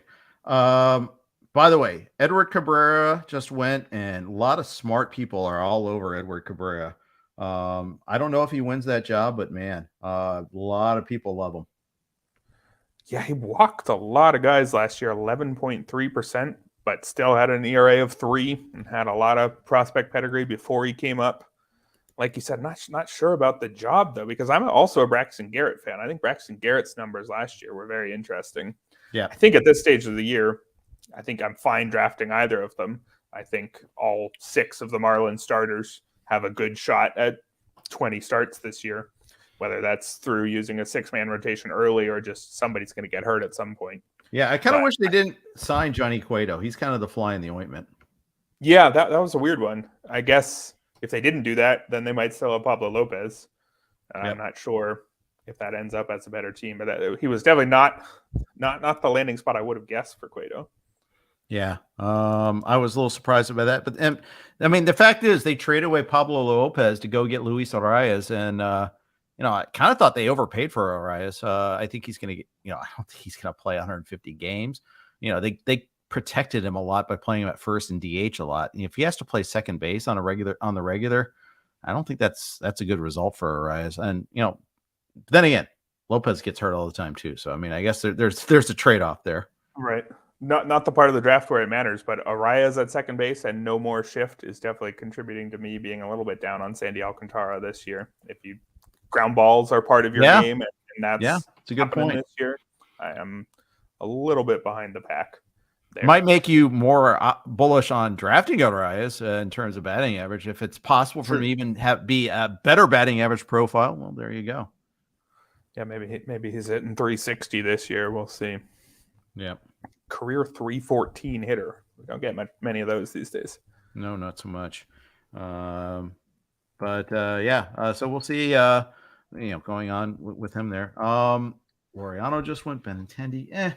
I am nonplussed by Andrew Benintendi. I made that point clear on the podcast. What does he do that's so good? Why did the White Sox spend so much money and so many years on Andrew Benintendi? Yeah, I did not get that one either. I think he's a competent major league player, but it's been several years since he's been an impact guy, unless you really think that you're going to buy into his 300 hitting every year, but I don't think there's any reason to. Yeah. Back to you here. You've alternated pitcher and hitter. Are you keeping up the pattern here, or you go and hitter again? I'm going to go hitter again. I'm going to Schwindel myself. Do you know what that means? Joey Meneses this time? It does. Very good. Very good. I'm going to do it. I do it again. I don't have a whole lot of Meneses yet, but I'm going back to that well. I'm an idiot, maybe. I don't know. He's just so good. He gets first. He was so good last year, first in outfield eligibility. He's not a total slug running wise. And I mean, he could get 25 to 30 homers. It's still plausible. Yeah, he's a really interesting guy when to think about risk in general. There's two types of risk right there. There's or regression, I guess. There's the guys who clearly didn't deserve what they did last year, and all their underlying numbers say he's fallen back to earth. And there's the guys who really did actually hit the ball very hard, but they've just never done it before. And he's in that second category where he didn't deserve everything he had last year, for sure. There was some BABIP help, 371 BABIP over a small sample, but he definitely showed that he was a good hitter. Strikeout rate a little bit better than league average, barrel rate right around 10%. I mean, that's a good bat. And so if you believe that he earned what he did in those 56 games, there's definitely potential for profit if he's just basically that guy again. Yeah. Yeah. That was my approach.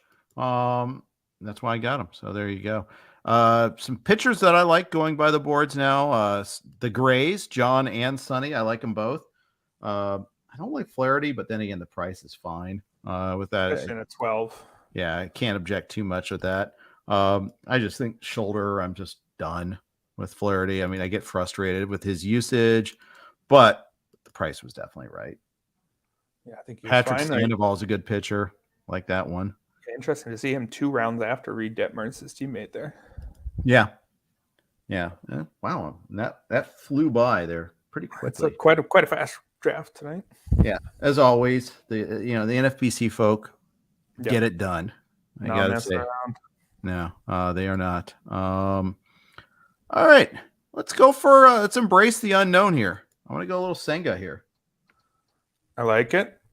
We got some Kodai Senga fans in the chat as well. Some pretty excellent numbers for him in Japan. I mean, I think a lot of people are scared to draft anybody coming over from Japan, but we have pretty good data on these guys, and it's a very good league, and he was awesome. 2.59 ERA for his career, strikeout rate just over 28%. Last year, he had a 1.94 ERA. I mean, I think we can trust that he's very good. I think some people view these players coming over from Japan and Korea as more unknowns than I think I do. And I think clearly talented and excellent park, excellent team situation. I like that pick. Yeah. So the thing I like too is I'm more inclined to take a chance on Japanese pitcher than I am hitter. I feel like a lot of times, though I do think that whip is an issue. I think walk rate is an issue. I think they have an arsenal that major league umpires aren't used to seeing, and they don't get calls on occasion. So that does worry me a little bit. But aside from that, there's a lot of things to like. Sound like you say Kikuchi's agent there. It's Oh, definitely God. not his fault that he's walking all those guys. But I think you make a great point there about trusting the pitchers, because pitchers have more control over what's going on. They just have to throw their pitch. The hitters they're facing are harder, but they're still doing the same thing. Whereas hitters, they're seeing pitches that they haven't seen before if they jump up a level. So maybe Masataka Yoshida is elite at making contact with NPB level arsenals, but they're tougher here. I think that it's a little bit tougher to make the prediction on that transfer of skills than it is for pitcher, where, you know, if you throw 97 with this much movement, then you're going to keep throwing 97 with that much movement, whatever your arsenal might be. Exactly. That's kind of what I'm looking at there. And yeah, Senga might not get strikes called. I'm wondering pace wise how he's going to do. Like, I don't know. That's a black box for me. I don't know. Like, I don't watch any NPB, so I don't know. Like, do they have a pitch clock? Do they tend to go slower, faster? Is he going to be bothered by the new rules more or less? I don't know. Dang it. Gabriel Moreno just went. That's a good pick. And you're running out of options for that second catcher. No, there's options, but O'Hop and Moreno were two targets for me, and I waited. That's what happens when you wait. I get it. But yeah, those were good picks, and Finnegan's a nice, interesting one too, because he does have the job. I'll give him that. So yeah, but you know what? I like Hunter Harvey late in draft champions leagues, but Kyle Finnegan is the closer for now, it seems. Yeah, it seems like it there. So a lot of different things that are interesting there, but yeah, Moreno, I think it's going to be so good. I just think is it this year or is it next year? Right. But he's going to be good. I have no doubt in my mind. I have other catcher targets. I have 3 other catchers I could go with here, so I'm fine. Moreno seems somewhat Kybert Ruiz-y to me. He makes a ton of contact, doesn't hit that hard, but he's just made a ton of contact at pretty much every stop. So I think there's a good chance that both those guys settle in as hitting in the 270s or better. Moreno's already projecting to hit. Every single projection system has him between 270 and 274, and that's a catcher with 73 major league plate appearances. So pretty confident in that skill there. Sean Manaea goes 4 rounds earlier than he would have, but for his spring training outing over the other day, where he was throwing with so much more velocity. Love to see it there. Yeah, I already liked him as a bounce back candidate, and now I'm not going to get him as often as I would have otherwise, so that's too bad. Yeah, but you're up again already. Speaking of moving fast. Yeah, exactly. What are we looking at here? I'm looking at, first of all, I'm catching up on my tool because I was blabbing too much and not entering picks, but it's okay. People are drafting quickly, and that's good for a draft. And it one thing is, when you do draft quickly, it puts other people on the defensive. But I had this guy in my queue. I think it's time to take the chance on Trevor Rogers. Yeah, I like that one a lot. Bounce back at the very end of last year, and then it got ruined by he had to leave the team. Was it for personal reasons, family reasons, or something late in the year? Yeah, am I mixing up 2 years ago, and that this year?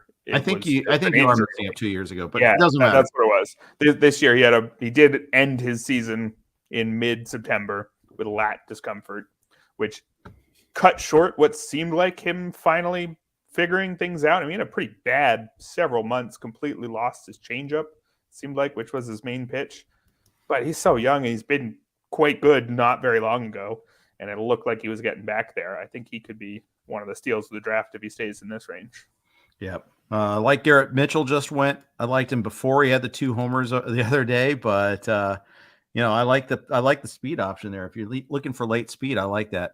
Shea Langoliers just went. You're thinking like, okay, late catcher. Just be aware he's not a catcher yet. Right. Was he one of your 3? Was he enough of a catcher? No, I wasn't going to take him there because I didn't want to have to wait. But he could be good. Could be very good. But he's like a year away for me. Yeah, I don't feel the need to sit on a catcher who isn't catcher eligible and will play for Oakland once he eventually gets that eligibility. Exactly. I feel like if in that range, I'm just finding other targets. Yeah. So scroll it up again so that people can see the latest few picks. Absolutely, I'd love to. Be super fun.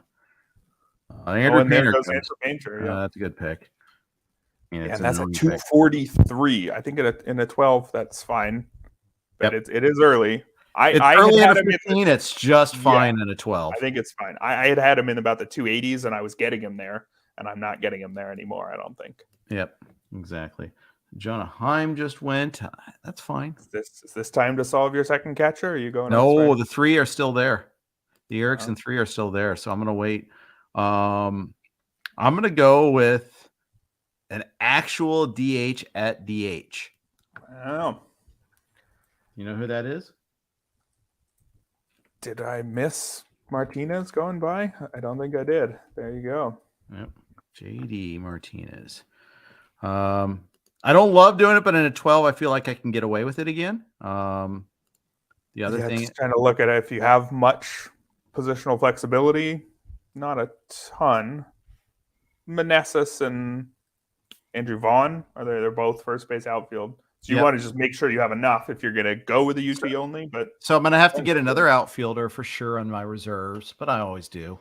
I feel like I drafted so many early middles that I'm not worried about carrying an extra middle, especially in a 12. So I'll leave that spot is still like reserved for, I can still get another pitcher there. I typically like to have 4 or 5 pitchers on my reserve, my 7-man reserve after draft day. That composition can change in season, but I like having the extra streaming options, the extra lottery tickets as possible closers. Sometimes I'll even have like 6 pitcher reserves. I'm happy to go up to 6 as well. I mean, you use the pitchers on your bench. You don't really use the hitters on your bench nearly as much unless there's some sort of extreme park or handedness situation. Pretty often, I find throughout the year, you have your preferred lineup and your bench hitters are there for when your preferred guys get hurt. Whereas your pitchers, it's just, hey, I got to pick the best 9 of these 14 guys this week. So I'd definitely try to get as many pitchers on the bench as possible. Would you think you're going to go with one more hitter on the bench because of drafting JD Martinez, or you don't think you have to do that? I don't think I have to do that, but maybe. I mean, I'm going to get an outfielder. I'll definitely get another outfielder because that's the last hitter spot aside from catcher that I haven't filled anyhow. So, but otherwise, I'm just going to be taking a lot of pitcher lottery tickets here. Right. Some interesting ones. I like Alex Cobb, who just went. I think he was one of the guys who throughout most of last year, all the ERA estimator said things were about to get far better, and then they did. Yep. I think it's pretty good value where he's going this year. Agreed. Absolutely agreed. Kelnick homers twice over the weekend, and now he goes at pick 250. See the outfielder you were going to take? No, but I get it, but I wasn't close to him. Yeah, I think he's good as a outfielder 5. I think absolutely I'm happy to be taking a chance on him where his price is this year, knowing full well that I'm probably going to be dropping him on April 15th, but I think the price is fine. I mean, when you're in the 20th round, I think you're already at a place where it's fine taking a guy who you might drop. Exactly. I do have one hitter in mind I might take next if he gets to me. If not, then I've got another pivot. What do you think about Brian De La Cruz? He's been trendy. Yeah, but so has Jesus Sanchez among some people. So yes. I'm not fully in until I see a little bit more of an edge for De La Cruz, I guess. And the skills are far from complete with him. He hit the ball very hard last year, barrel rate near 12%, but pretty terrible plate skills. I guess you can draw some similarities to Oscar Gonzalez, who we were talking about before, except that he hits it harder and strikes out more. Was there some big late season run? I'm pretty sure, is that what's driving the De La Cruz? I think so. Buzz? Yeah, I think so, because he's not guaranteed to start. Right. In fact, he's not listed as a starter right now in a lot of places. Here's your big late season run. This looks like 23 games from September 9th to the end of the year. He hit 390, 422, 732, 6 homers. So I don't know if I want to react too much to that month for a guy who doesn't even fully have a job and plays in a very tough park. Yeah. But when you're in this range, you're looking for a guy who has some reason to recommend him, and I guess he clears that bar. Yeah, exactly. I put in the wrong Brendan at second base. Brendan Donovan just went. I put in Rogers for him there. Donovan there would be your added positional flexibility if you have wanted to pair him with Martinez. He's got the best kind of eligibility too, corner, middle, and outfield. Exactly. Just a question of playing time again, but yeah. Right. And the fact that he's going to hit 280 with 3 homers and 2 steals. But the Cardinals love him, though. They just love him. They had a hot streak that coincided with him playing a little bit more. Right. Urias Soler, and these are good picks here, I think. Soler is a nice little buy low. Nick Gordon's an interesting one. Yep. This is the Marlins run, I guess. Yeah. I'll have to put an end to that. I hit my my limit on Marlins already. It with should Rogers. Be pretty low. Yes. I'm going to go with the guy that I took again on last Tuesday. His covers infield and outfield eligibility a little bit. We'll go Christopher Morel. Come on down. Huge Christopher Morel fan over here. Probably too much for my own good. Yeah, good. I like it. I like it there. I like the I like being ratified with my decision. Yeah, Sarah Sanchez was a fan of him too, right? You were just talking to her on the podcast the other day. Correct. Good. He's your classic 4-tool guy, right? He's got everything except for the hit tool, but he came up so quickly and is still so young. He almost skipped AAA. He didn't actually play any AAA games last year, just 9 the year before. So if you're looking for a guy who might sort out that missing tool, I think there's reason to believe he'll get at least a little bit of there. He didn't really have great strikeout numbers in the minors, but he hit the ball very hard last year, and he can run, and he can play all over the diamond. I'm not worried about him not having a job on opening day. I think the 10th man, if you are as flexible positionally as Morel is going to play plenty. I think he could play 4 or 5 times a week, even when the Cubs are at full strength, and he's one injury away from starting basically everywhere on the diamond. So yeah, I'd agree with all that.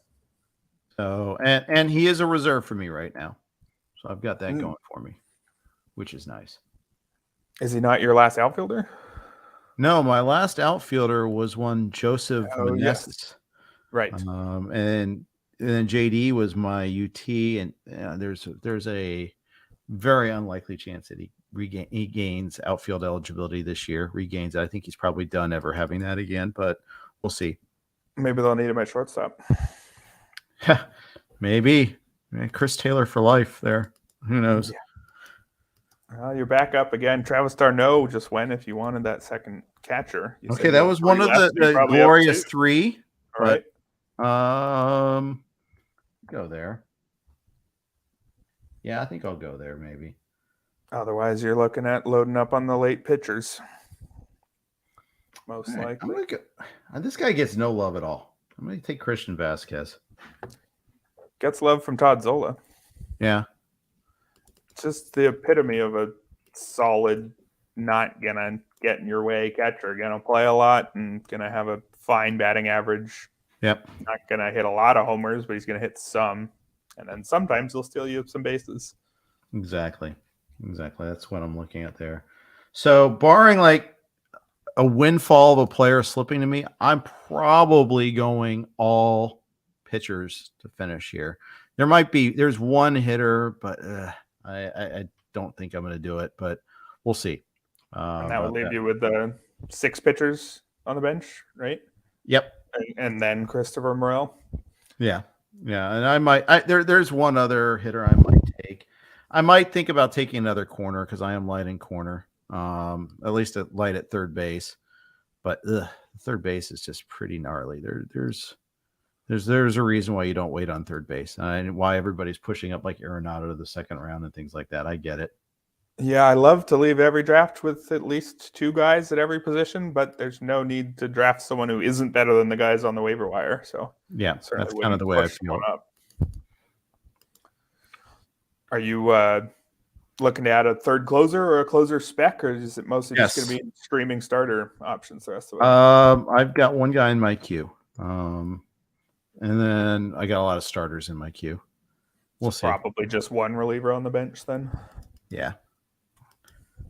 I'm really putting to the theory that there are saves coming in the league a lot with in a 12, but there is one guy I want to get. And it's also saves coming into the league for a league that drafts in February. I guess it's now February 28th in Central Time here. But we just, we know every year there's going to be shifting in the back of bullpens. There's going to be apparent committees that turn into real closer jobs by the end of March. So there's going to be at least one guy, I bet, who might not even get drafted, but who ends up getting 4 of his team's first 5 saves. 100% happens every year. And we'll have to read the tea leaves pretty carefully there. But and it is kind of interesting. By the way, we're seeing catchers go off the board here. Grandal was my other one that I was looking at. Haas went deep today off of Severino. He's going to play a lot. So that could also be another interesting one there. So some interesting catchers still late. That's why I wasn't that concerned when a couple catchers went earlier. It's like I still have like guys I like. Yeah. Yeah, I might have looked at Grandal in that spot, but he's a tough one. It kind of depends on how much risk you're looking for from your catcher too. Well, and the way I saw it is, doesn't work out, you just drop him. But I have a lot of batting average to the downside sort of guys already. Yes. And that's why I decided to go Vasquez over him. I mean, Grandal could have a huge bounce back and have a lot of power, and that could be a mistake not to go with him. But I just thought like 202 is also possible too, with a lot of at bats. 152 or something. Didn't he have a year just a couple years ago where he was in the mid ones very late in the year, but was last positive year, hitter? Was that even just last year? Yeah, last year was ugly. So many walks. Yeah, 2 years ago he walked 23% of the time. Yep. Which is great if you're in Tout Wars, you're playing OBP like you're going to be doing in the NL this year. Right. But, I got to get in that mindset. Oh, it's a changer. It's tough to kind of recalibrate on the fly. You got to do your prep work ahead of time there when you play. Always reminder to know your league specs. Yep. Gotta definitely feel comfortable with the values heading in and everything. League specs for this one, it's 12 team standard, basically everything. So it's pretty basic, the possible exception of just the overall contest. I mean, other than that, I guess the Friday lineup change for hitters, but that's rarely something that you really draft around. Yeah. It can make a difference for like Coors Field and not a whole lot else though. Yeah, and the Rockies hitters are just so damn bad that I mean, like Brendan Rodgers just went. He could be good. Blackman just went this round. There's one more that I'm looking at that could be okay, but yeah, it's interesting times there. Well, back to you again. Got some pitchers lined up. Yeah, so this is the relief spec I'm taking, and I'm probably setting a fairly low min pick on him, possibly, but I don't want to take a chance on him going any farther, and that's Reynaldo Lopez. Yeah, that one makes a lot of sense. Yeah, got some talent, and there's unfortunately wide open pitching staff in Chicago right now. Yeah, and I'm sure it's kind of reachy, but I don't care. I want to make sure I get my guy, and I think we're at get my guy portion of the draft. Yeah, I mean, if it's the reserve rounds, absolutely. I guess the only thing that might make Lopez less exciting is there was that note today that the White Sox aren't talking about having a set closer until Liam Hendricks is able to pitch again. Right. But that's one thing to say that in February and another to act that way. I think there's every chance Lopez looks like he deserves the role and ends up with most of the saves. Yeah. Yeah. And if he doesn't, well, we're at a point there. I don't think it's going to kill me. Yep. Yeah, you really don't need to think about downside too much after pick whatever it is at this stage in the reserve rounds. You're looking for somebody who, if it goes right, you're really happy you had them. And if it goes wrong and you can drop them on April 15th, that's almost even a positive, because then you have a roster spot open for that next guy you like to pick up. Exactly. So I am stacking a bunch of starters in my queue now, and we'll see what happens with them. But we're actually getting some attrition there. Like I see Frankie Montas creeping up in the ADP. It's like, okay, right. Don't draft Frankie Montas, guys. He's not pitching. He's hurt. Don't get stuck with that. Suarez just went. Tyon just went. Okay, so everybody else seems to be in the same sort of. What's that? And Steele and Eflin too. A lot of guys who not a lot of the elite strikeout guys at this stage, but some solid ratio guys probably. Eflin got paid. And that one's interesting. Makes me say, what the Eflin, man. But I definitely had him on my list. That was a guy I was thinking about coming in here. Steele's another one, although he popped up on the injury report too. So Eflin had his injuries last year. I was kind of surprised that the Rays decided he was the guy to commit long-term to, but talent's there. We spent some time talking about Rosie Contreras. I'm kind of out on him. I understand there's upside there, but I just wasn't there for him. None of the flashes so far have been amazing from him. I think he's a fine young talent, but he hasn't done anything to show that he has to be the guy I prioritize. And I'm going. You got here with your 30 seconds. Super boring starting pitcher, Carlos Carrasco. It's pretty good value for as long as he stays on the mound, right? And didn't he stay on the mound for basically all of last year? 29 starts. Yeah.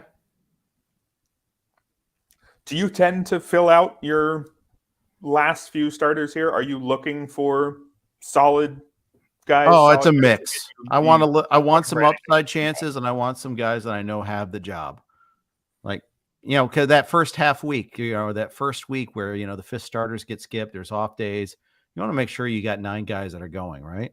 Right. So I always want at least a couple of those that I know that at least have a job. And Carrasco's interesting there because he has the stability of having a job, but he also is somewhat of a high variance guy because of his injury history. I think he'd be going higher if he didn't have that injury history. I think if you looked at just his skills, I don't think you'd get him in round 25. So it's a way to get some of that upside while still having some at least early season job security. Exactly. Aaron Savali, though, going right after him is a name that I have been drawn to on a lot of drafts. Is he one of those guys who was just way better in the ERA estimators? Yeah, he went 4.92 ERA last year, but FIP over a run better than that, and the other ERA estimators even in like the mid 3s. Interesting. So we're looking at probably 5 more starting pitchers for you the rest of the way. Is that what we're thinking about? Do I have 5 spots left? Yeah, I guess so. At least I might take one more hitter. I will see. At least 4 more though. Kind of see how this fleshes out. See how my targets go. But yeah, I will take 3 to 4 more here for sure. Just looking over your hitter roster. Are you happy with the category balance and everything? You feel like you got a good amount of speed, power, average? Yeah, I think so. I'm not seeing any obvious flaws. Yeah. You kind of got there with some extreme guys like Eugenio Suarez who go all in one direction, but I might be a little light on speed, to be honest. Yeah. Let's judge maybe less than 10. Semien is speed, Lindor is some speed, Garcia is some speed, though. So when you got those 3 rounds 3 to 5, you're not going to be very light. Stephen Kwan, some speed. Christopher Morel, good speed if he plays regularly. So I would agree that you're probably a little light, but I don't think it's a major hole. Exactly. That's kind of the way I feel. By the way, all of our podcasts are hosted on the Blue Wire Network. We always play a couple of their ads. We're going to do it right here. Thank you for your indulgence on that. Always happy to be on the Blue Wire Network. All right, so we're in round 25. We just saw Brandon Marsh go. This is the first time I haven't had Brandon Marsh in a while. I've been getting a lot of him guy that I know is getting guaranteed playing time that has some speed upside. He's available late. Yeah, we talked about him briefly on Sirius XM when I was on for that Phillies preview. There's not like a lot in his skill set that he's shown in the majors so far that gets you very excited, but definitely some speed and not a total zero in power. Way too many whiffs, but because he has that speed, he actually hasn't yet run a terrible batting average. He's a 248 hitter for his career, which is a shock from a guy who has a 34.5% strikeout rate. So I think in this territory, I think he's a fine pick, not an exciting one, but I think he's going at the right place. Yeah, I think so too. Something about the algorithm has him very light on terms of my ranking, but I don't. It's changed. I must have. Talking through target just troubleshooting here. I may have to take a look at his projection after the draft, see what I have on him, because I thought I had a pretty decent projection for him. Well, do you have him starting against lefties? Might be part of it. Maybe. If the team goes with Edmundo Sosa, who they were even trying out in center field, or Dalton Guthrie. I mean, the right-handed center fielders are not exactly proven in Philadelphia. So even if Brandon Marsh isn't much of a bat, he still might play there anyway because the team needs his glove.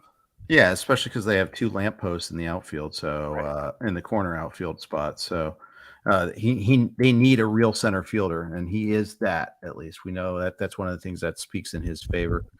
All right, time for me to get a starting pitcher. Boring veteran Ross Stripling, come on down.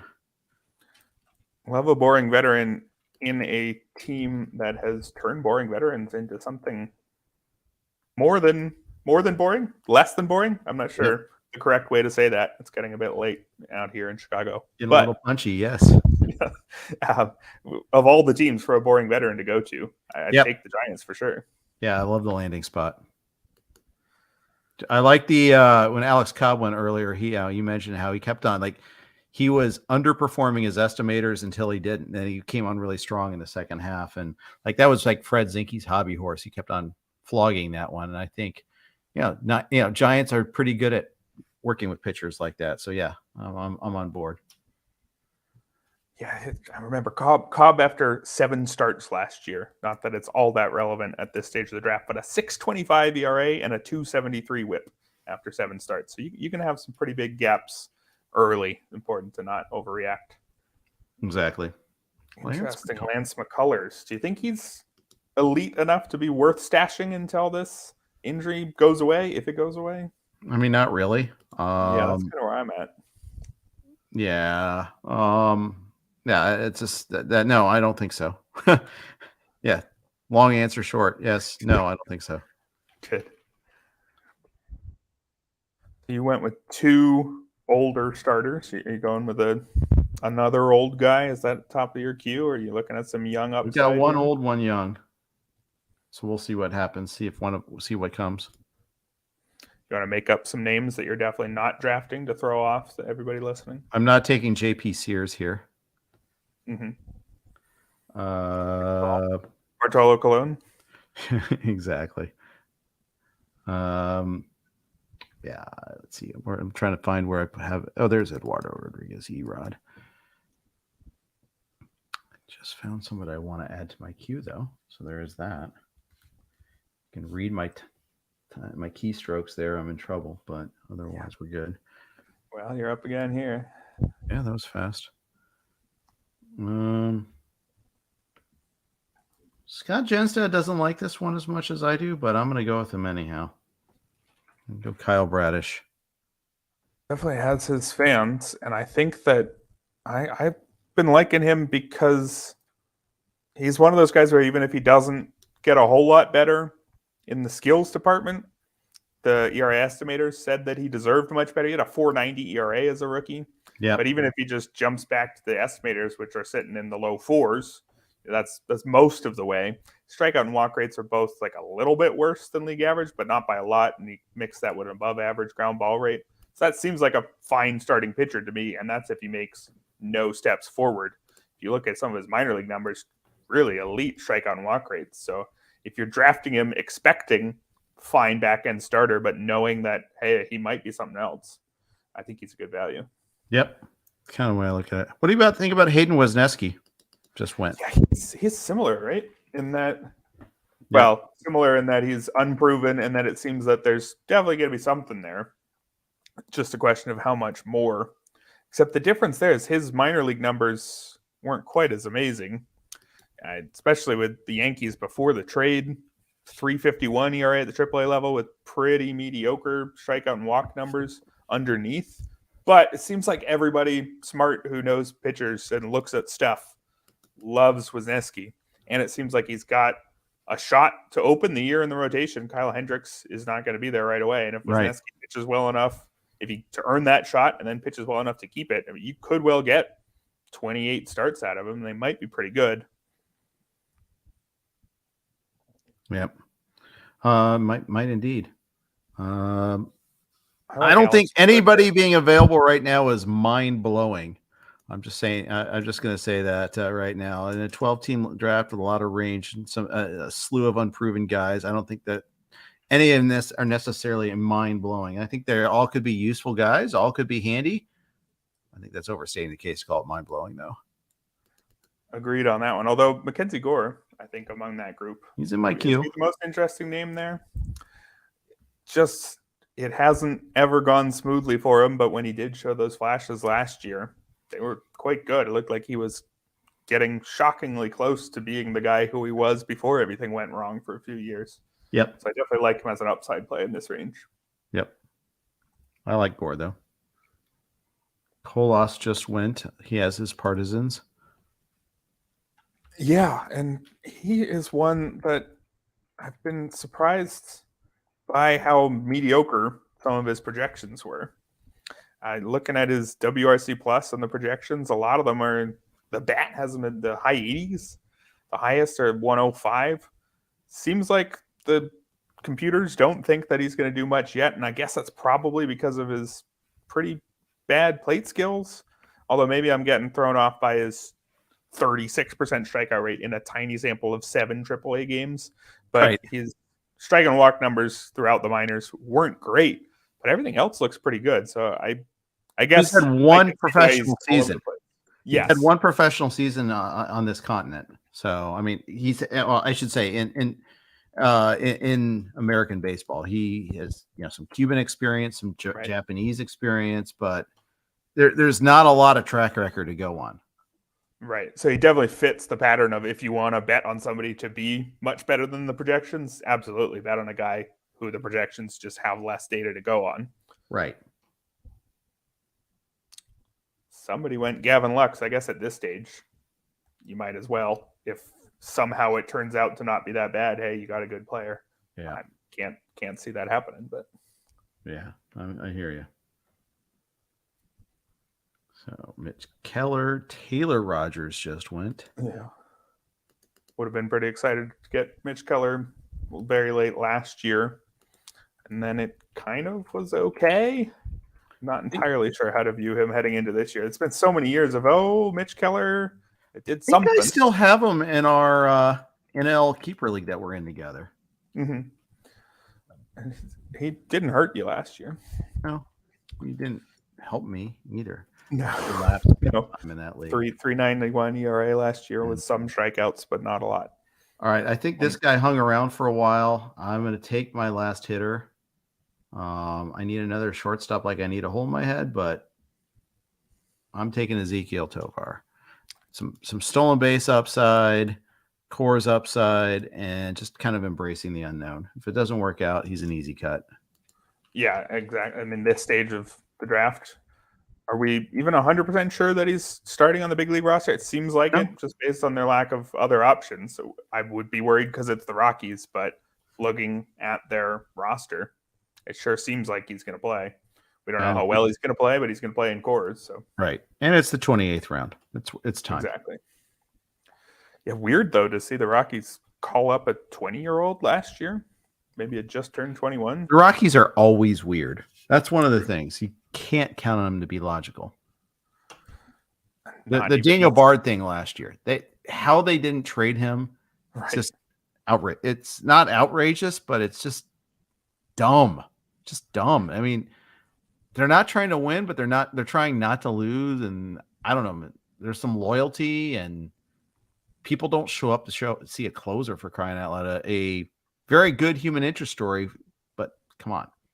There's not you generally, maybe you don't trade your guys who've been there for a long time because you're going to make the fans really sad. But I feel like fans almost always understand trading the reliever, cashing in on him for prospects. And this is a franchise this is a franchise whose brand is pissing on the fan base. True. So maybe that's why they did it, kind of keep up the reputation. I mean, Arenado and Story, the way they treated those two, I mean, yeah. Well, at least they got to pay Arenado while he had an excellent season. Yes, they handled that one really bang up job there. Yeah, but it's the Padres that are a problem messing up baseball. Come on. True. The big market Padres just outspending everybody. Yeah. I like that late Nolan Gorman dart. Who do you got here? I like the Obert pick too. That was top of my queue. I like Bailey Ober, although he could start the year in the minors. I'll take another guy that could start the year in the minors instead. Take Brian Bayo. What was the latest on his injury? I'm just looking at our note here. Complete bullpen session. Yeah, forearm and complete bullpen session with no apparent issues. You like to hear that? Yeah, I love to hear that. I like him. I like the upside there. I understand the risks. The whole team is like this just soup of risks. I don't know. They're a weird team. It's one of the weirdest teams. I don't know, but knowing the Red Sox, when they have weird teams, they often win the World Series, right? And right after they've had a pretty or finish last, one of the two. Yeah, one or the other. They tend to alternate. It's one of the strangest franchises of the last 10, 15 years. Not in a Rockies way, but in a year-to-year consistency way for sure. Fat over Brandon Bayo Brian Bayo over Brandon Fat. I got them both in labor. Close there. Yeah, were you thinking about Brandon? I got both of them and Wesneski in labor, so I was a little overweight in terms of risks, but that's okay. I think Bayo is a fine choice there. He's an interesting one because he is, I think, like Bradish, in that his minor league numbers look pretty different from his major league numbers. Mm-hmm. His major league numbers, not as good as you want in the strikeouts or walks, but a ton of grounders. Didn't really lead to a good ERA, 4.71, but the ERA estimators were more or less fine. But then in the minors, you look and he's regularly striking out over 30% of opposing batters. I think, again, like with Bradish, if you can get decent shot of playing time, decent enough skills to start with the potential for if he just shows anything more of what he showed in the minors, I think that's some nice upside for the second to last pick there. Yep. No upside, but standard, pretty decent pick. Adam Wainwright in the 29th round. He was good to me for a while last year. Kind of slipped off at the very end, but I have a little soft spot for him. Yeah, fine at this part of the draft. Still pitches in a good park. Still should have a good defense behind him most of the time. Skills definitely aren't what they once were. I think he's clearly slipping back after that late career bounce. No Yachty this year. Yeah. That's presumably a pretty big downturn. I don't know exactly how good were Yachty's numbers behind the plate very late in his career. Right. Maybe they stayed elite, but I guess his game calling. But they're always kind of paired together. That's the only reason why I mentioned that. So it's possible he takes a big step back. Yeah. Well, it's always possible that a 62-year-old, what is he, 41, takes a step back. So. Ageist. Yeah. A little bit. I mean, I'd rather be out a year early than a year late most of the time, but it's around 29, so I don't think that applies anymore. Yeah. Fair. So you think of probably one more starter to round things out, or is there any reason to get a fourth closer candidate? There's always a reason, but I might. Yeah, I'm probably going to. I've got one other guy that I may lie and take another hitter, believe it or not. Are we going to announce who it is so Team 6 snipes you? Or no, I think I'll wait.